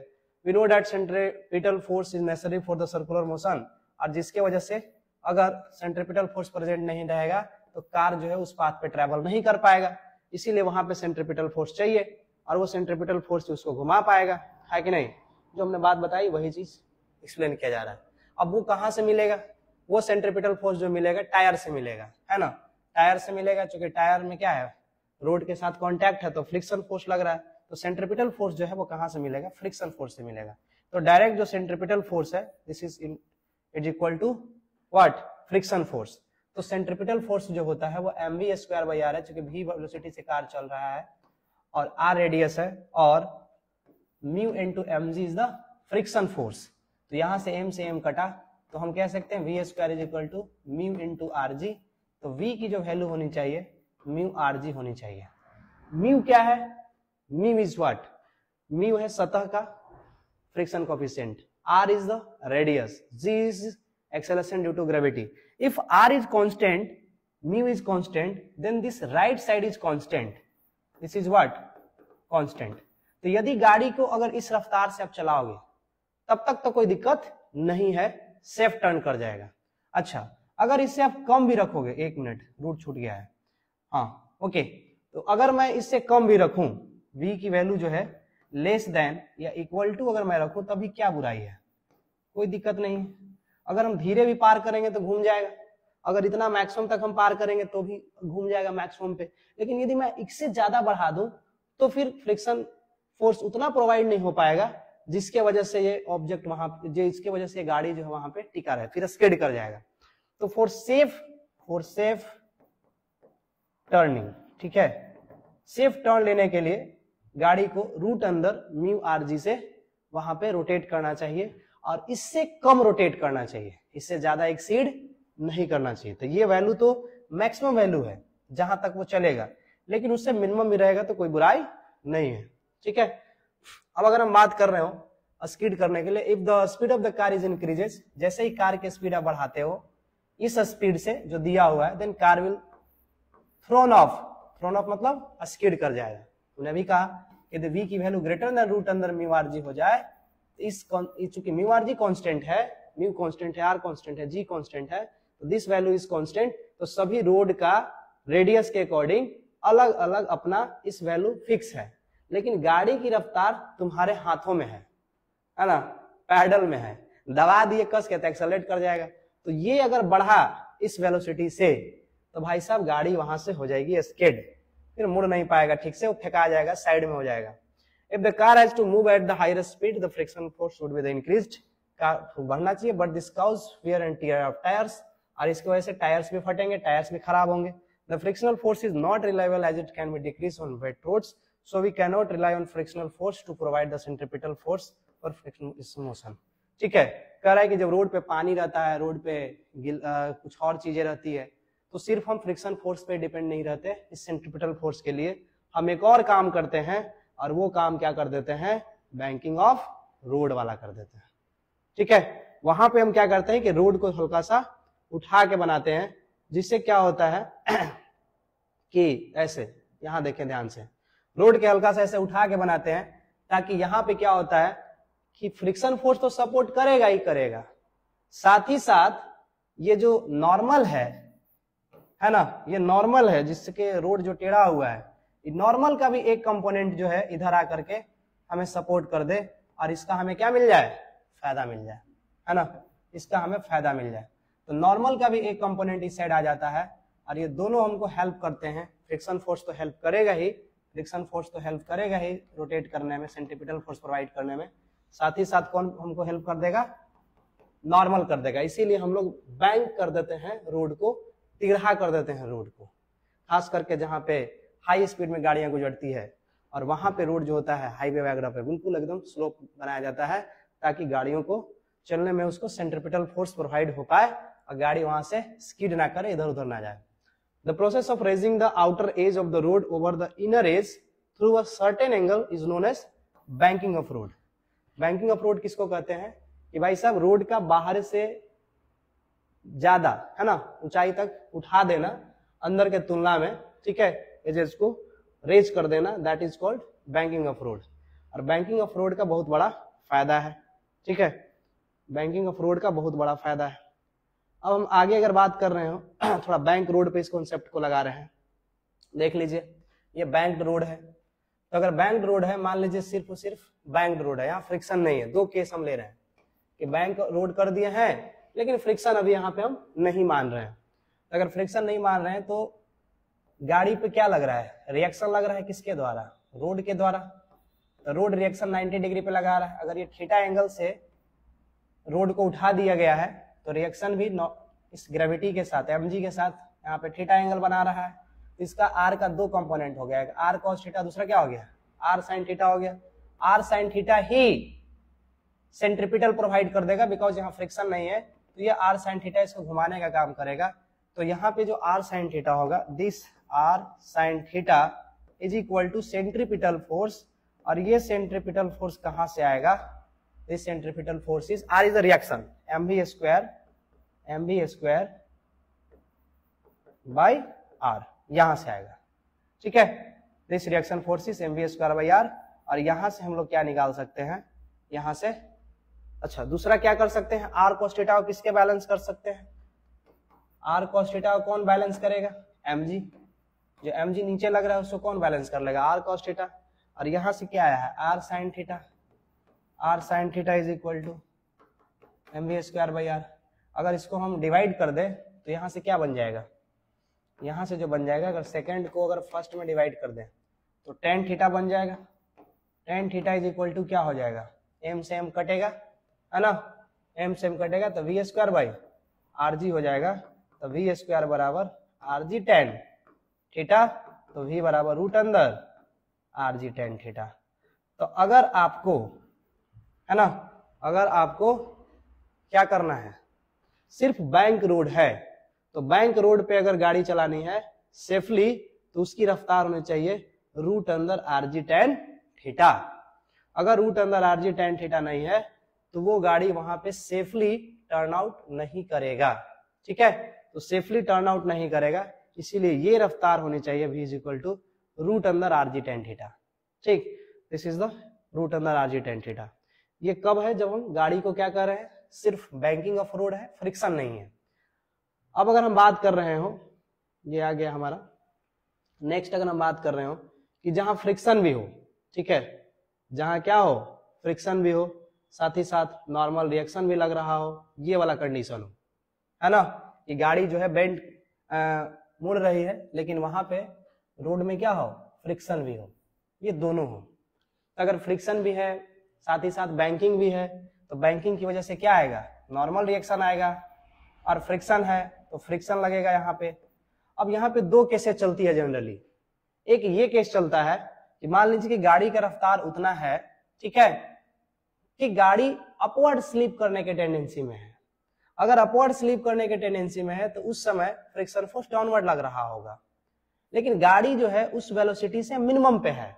जैसे हम पहले वाला केस को समझाते हैं, पीछे वाला जो केस था हमारा, इसमें जो वेलोसिटी आ रहा था v is equal to root अंदर आर जी टेन थीटा।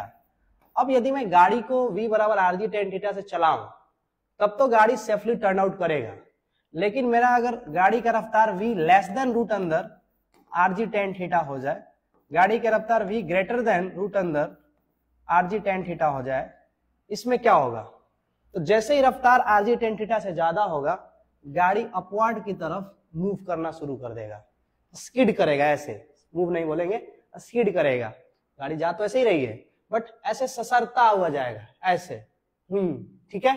अगर मान लो गाड़ी की रफ्तार आर जी टेन थीटा से कम हो जाए तो उस समय गाड़ी मूव तो करेगी लेकिन गाड़ी डाउनवर्ड तरफ जाएगी, नीचे की तरफ जाएगी, ससरता हुआ मूव करेगी। अब इस केस में हम इसको अगर हम यहाँ पे इंट्रोड्यूस करें कि भाई फ्रिक्शन फोर्स अज्यूम करो, तो अगर गाड़ी इस रफ्तार से कम चल रही है तो गाड़ी डाउनवर्ड आ रही है, डाउनवर्ड आ रही होगी तो फ्रिक्शन किधर लग रहा है, रोकने के लिए लगना चाहिए। अगर यहाँ फ्रिक्शन होता और रोकना होता तो किधर लगता, नीचे लगता, ऊपर की तरफ लगता, तो ये फ्रिक्शन फोर्स की डायरेक्शन होता। v ज्यादा होता तो गाड़ी अपवर्ड स्लिप करता, अपवर्ड स्लिप करता और फ्रिक्शन फोर्स होता तो किधर रोकता, डाउनवर्ड रोकता। तो यहाँ पर दो केसेस पॉसिबल हो जाते हैं, यहाँ पर दो केसेस पॉसिबल हो जाते हैं। अभी हम ये मान के चल रहे हैं कि गाड़ी जो है पे जो फ्रिक्शन लग रहा है वो डाउनवर्ड लग रहा है, इस फ्रिक्शन का जो कंपोनेंट है वो भी हमको हेल्प कर देगा इस गाड़ी को घुमाने में। क्योंकि अब दो फोर्सेज आ गए, एक नॉर्मल आ गया, एक फ्रिक्शन आ गया, ये दोनों फोर्सेज मिल करके इस सर्कुलर पाथ पे इस गाड़ी के जो रोड जो है, रोड के जो सर्कुलर पाथ बनेगा उस पाथ पे घुमाने के हमें कोशिश करेंगे। ये मास ऑफ द व्हीकल है, रेडियस ऑफ द कर्व है, थीटा जो है एंगल ऑफ बैकिंग है, एफ जो है frictional force between tyres and road है। तो डेट मीन्स हम ये कह रहे हैं कि अगर गाड़ी क्या कर रहा हो, बैंक रोड पर मूव कर रहा हो तो उसमें फ्रिक्शन फोर्स भी एक्ट कर रहा है, साथ ही साथ नॉर्मल रिएक्शन भी लग रहा है अगर रोड टेढ़ा है, दोनों है, तो उस कंडीशन में ये दोनों फोर्सेस एन और फ्रिक्शन दोनों ही जिम्मेदार हैं गाड़ी को आगे टर्न आउट कराने के लिए। और हम दोनों का कंपोनेंट निकालते हैं, एन का कंपोनेंट देखेंगे N cos theta N sine theta, साथ ही साथ अगर हम बात कर रहे हो फ्रिक्शन फोर्स का कंपोनेंट तो फ्रिक्शन फोर्स की कंपोनेंट आ जाएगा एफ कॉस थीटा और एफ साइन थीटा, बात को समझनी है, F cos theta and F sine theta friction के कंपोनेंट है। तो इन दोनों को अगर हम वहां पे दोनों को एडअप करें एक साथ एडअप करने पे हमें क्या मिलेगा, तो यहाँ पे मिलेगा एन का एन कॉस थीटा, एन का एन साइन थीटा, एफ का एफ कॉस थीटा और एफ का एफ साइन थीटा। अच्छा, एफ में टेढ़ा इस क्यों बनाया हूं, क्योंकि सरफेस टेढ़ा है, गाड़ी इस टेढ़े वाले प्लेन पे चल रही है ना, तो गाड़ी टेढ़े वाला प्लेन पे चल रही है तो friction force along the plane होगा, along the plane friction force है, इसीलिए टेढ़ा है। ठीक है, तो इसका दो कंपोनेंट है, एफ कॉस थीटा इधर, एफ साइन थीटा इधर, एकदम बिल्कुल क्लियर कट यहाँ पे दर्शाया गया। अब फोर्सेस को बैलेंस करो, फोर्सेस को क्या करो, बैलेंस करो। ये जो फोर्सेस होगा एन साइन थीटा और एफ कॉस थीटा, ये क्या करेगा, ऑब्जेक्ट को घुमाएगा, सेंट्रीपिटल देगा, तो सेंट्रीपिटल देगा तो एम स्क्वायर बाई आर होगा। और जो वर्टिकल फोर्सेज होंगे N cos theta, F sine theta, M G, ये इसको बैलेंस करेगा। तो एन कॉस थीटा बराबर लिखा हुआ है M G plus F sine theta, यहाँ से एम जी की वैल्यू आ गई N cos theta minus F sine theta. फिर इसके बाद यहाँ पे हम देखें तो N sine theta F cos theta किसके बराबर हो गया, M B square by R के, तो F cos theta plus N sine theta एक डायरेक्शन में है, इसकी वैल्यू हो गई M B square by are, तो ये वैल्यू आ गई M B square by R. अब यहाँ से N sine theta plus F cos theta, अब यहाँ पे हम जैसे इसको दोनों को सोल्व करेंगे, दोनों इक्वेशन को, ठीक है, दोनों को रख के कटा दिए, डिवाइड बाई, जैसे आप कटवाएंगे तो फॉर्म आ जाएगा v square by r g बराबर n sine theta plus cos theta n cos theta minus F sine theta. अब अगर यहाँ पे इसको हम फॉर्म को थोड़ा सा सेट करने के लिए वैल्यू अगर रखें तो यहाँ जो वैल्यू मिल जाएगा, let the mx be the maximum speed of the vehicle, अगर वो मैक्सिमम स्पीड है तो यहाँ से हमें जो फ्रिक्शनल फोर्स मिलेगा, this friction force is mu into N, static friction है। ठीक है, तो म्यू इनटू एन जैसे यहाँ पे हम लोग पुट करेंगे, इसके जगह पे फ्रिक्शन फोर्स के जगह पे, अरे मैक्सिमम रफ्तार गाड़ी की आएगी वो कुछ इस प्रकार से कटने के बाद आएगी कि वी स्क्वायर वी मैक्स का स्क्वायर बटा आर जी बराबर टेन थीटा प्लस म्यू बटा 1 minus mu into tan theta. ये बहुत बड़ा रिजल्ट है कि वेलोसिटी मैक्सिमम रफ्तार जो है गाड़ी का वो क्या होगा भाई, तो r g into tan theta plus mu s बटा mu s into tan theta. This is very important. ठीक है, ये बहुत ही इंपॉर्टेंट रिजल्ट है, ये हम लोग निकालते हैं गाड़ी जब मैक्सिमम स्पीड कितना से उस रोड पे चल सकता है बिना रफ्तार के। यही मिनिमम स्पीड निकालना होता तो क्या करते, फ्रिक्शन के डायरेक्शन उल्टा करते, सिर्फ और सिर्फ क्या करते, फ्रिक्शन के डायरेक्शन उल्टा करते, तो जो इक्वेशन आएगा वो सिर्फ चेंज होता हुआ दिखेगा, यहाँ पे वो बदलता हुआ दिखेगा, प्लस है तो माइनस होता हुआ दिखेगा, और बाकी के जो चीजें हैं वो वैसे ही एज इट इज रह जाएंगे। तो जो मिनिमम रफ्तार है वो निकालने के लिए फ्रिक्शन के वैल्यू को अपोजिट कर देना होगा। ठीक है, फिर यहाँ पे इस इक्वेशन को थोड़ा सा समराइज करा गया है, are G tan theta plus में 1 माइनस ये करने के बाद तो मैक्सिमम जो यहाँ पे वैल्यू आया है, this is the maximum velocity with the which vehicle can travel back and road. ठीक है, जो बैंक रोड है उस पर चल सकता है। फॉर अ फ्रिक्शनलेस रोड, जैसे आप फ्रिक्शनलेस रोड में म्यू एस की वैल्यू 0 पुट करोगे, अगेन वी मैक्स वही मिल जाएगा रूट अंदर आर जी टेन थीटा, जो हम पहले अभी निकाले हैं वही चीज यहाँ पे मिल जाएगा। ठीक है, तो इसके बाद हमें है कोनिकल पेंडुलम के बारे में पढ़ने के लिए। कोनिकल पेंडुलम, जैसे मान लीजिए कि ऑब्जेक्ट को ऐसे लटका दिए और लटका करके उसको पुश कर दिए, तो वो देखते हैं गोल गोल क्या करने लगता है, घूमने लगता है। अगर आप बीच में देखेंगे तो एक कोन बन जाता है ना, ऐसे ऐसे घूमते हुए क्या बनाता है, वो कोन बनाता है। तो इसको हम लोग बोलते हैं कोनिकल पेंडुलम, कि अगर मैं इसको यहाँ से बांध दूं और ऐसे करके घुमाऊं तो जो पार्टिकल ऐसे ऐसे रोटेट कर रहा है इस पाथ पे, तो एक कोन जनरेट कर रहा है इस पॉइंट पे, this is called conical pendulum. अब अगर इसको हम समझें, इसकी डायनेमिक्स की अगर हम बात करें कि कैसे होता है, कैसे हो रहा है, तो डायनेमिक्स अगर देखें तो कहेंगे देखो भाई धागा से बंधा हुआ है ना, अरे धागा जो है यहाँ पे हमने हल्का सा टिल्ट करा है तो वर्टिकल से कुछ एंगल बना दिया, वर्टिकल से एंगल बनाया, इसमें फोर्स लग रहा है टेंशन, टेंशन का एक कंपोनेंट हो गया ऊपर ई कॉस थीटा, इधर हो गया टी साइन थीटा। अब टी साइन थीटा ही क्या कर रहा है, इसको घुमा रहा है, क्योंकि सर्कुलर पाथ कौन प्रोवाइड करेगा, टी साइन थीटा। तो टी साइन थीटा की वजह से सर्कुलर घूम रहा है, तो कह सकते हो कि टी साइन थीटा बराबर M B square by R, है कि नहीं, टी साइन थीटा बराबर M B square by R. और इस प्रकार से एम जी को कौन बैलेंस करेगा, एम जी को बैलेंस करेगा टी कॉस थीटा। तो यहाँ से दोनों बैलेंस हो गए। अब बैलेंस होकर के जो है, एक मिनट, थोड़ा हम भूल जाते हैं कि इरेजर कहीं क्या, तो यहाँ से जो है हमें ये पूरा क्लियर कट मिल जाता है। फिर आगे जो है इसको जब हम बढ़ाते हैं तो यहाँ पे हमें v बराबर रूट अंदर आर जी टेन थीटा, और हमें इक्वेशन मिल जाता है v बराबर आर ओमेगा के टर्म में भी मिल जाता है, ओमेगा के टर्म में निकालना हो तो उस टर्म में भी निकाल सकते हैं। तो ऐसे करके कोनिकल पेंडुलम हो जाता है। इसी को आप हॉरिजॉन्टल सर्कुलर मोशन भी बोलते हो। This is called, conical pendulum को आप क्या बोल सकते हो, horizontal circular motion. This is the horizontal circular motion. चूंकि ऑब्जेक्ट टंगी हुई है और ऐसे ऐसे ऐसे ऐसे ऐसे ऐसे सर्कुलेट हो रही है, सर्कुलर मोशन अंडर ग्रेविटी है लेकिन, ठीक है, अंडर ग्रेविटी। अब जो बात आती है वो सर्कुलर मोशन का आखिरी बात है, जिसको हम लोग बोलते हैं vertical circular motion. This is called vertical circular motion. कि अगर एक ऑब्जेक्ट को आप ऐसे पकड़ के ऐसे ऐसे ऐसे ऐसे घुमा रहे हो, ठीक है, ऐसे ऐसे क्या कर रहे हो, घुमा रहे हो, तो ऑब्जेक्ट वर्टिकल सर्कुलर मोशन करेगा। और अगर वर्टिकल सर्कुलर मोशन करेगा, इसका मतलब क्या है कि प्रत्येक पॉइंट पे अलग अलग जगह पे इसकी जो रफ्तार होगी वो बिल्कुल डिफरेंट होगा, कांस्टेंट नहीं रहेगा, ठीक है। प्रत्येक बिंदु पे रफ्तार अलग होगा, बिकॉज यहां से ऑब्जेक्ट अगर यहां जाएगा तो इसकी काइनेटिक एनर्जी बदल जाएगी, यहां से यहां जाएगा तो इसकी काइनेटिक और पोटेंशियल एनर्जी बदल जाएगी। तो इस प्रकार से एनर्जी में जब चेंज होगा तो रफ्तार अलग अलग होगा, ठीक है। तो अगर इस पॉइंट पे रफ्तार v2 है, यहाँ पे रफ्तार v3 है, यहाँ पे रफ्तार v1 है, और इस पॉइंट पे अगर देखें तो mg नीचे लग रहा है, यहाँ पे भी mg नीचे लगेगा, mg नीचे ही लगेगा कहीं पे भी रहे तो। टेंशन की डायरेक्शन अलग अलग हो सकती है, यहाँ पे टेंशन डाउनवर्ड लग रहा है, यहाँ पे टेंशन अपवर्ड लग रहा है, यहाँ रहता तो इधर लगता टेंशन, है ना। तो टेंशन की डायरेक्शन भी अलग अलग हो सकती है, वेलोसिटी की डायरेक्शन अलग अलग हो सकती है, टेंशन की वैल्यू भी अलग अलग होगा, वेलोसिटी की वैल्यू भी अलग अलग होगा। तो ये चीजें डिफरेंट डिफरेंट हो सकती है। तो वर्टिकल सर्कुलर मोशन है ये, ठीक है। अब इसमें अगर हम लोग देखें, एक मिनट, हाँ कुछ सेल्फ स्टडी भी करो ना ये जो है ना, बिना सेल्फ स्टडी के कुछ नहीं होने वाला है। तो वर्टिकल सर्कुलर मोशन जो है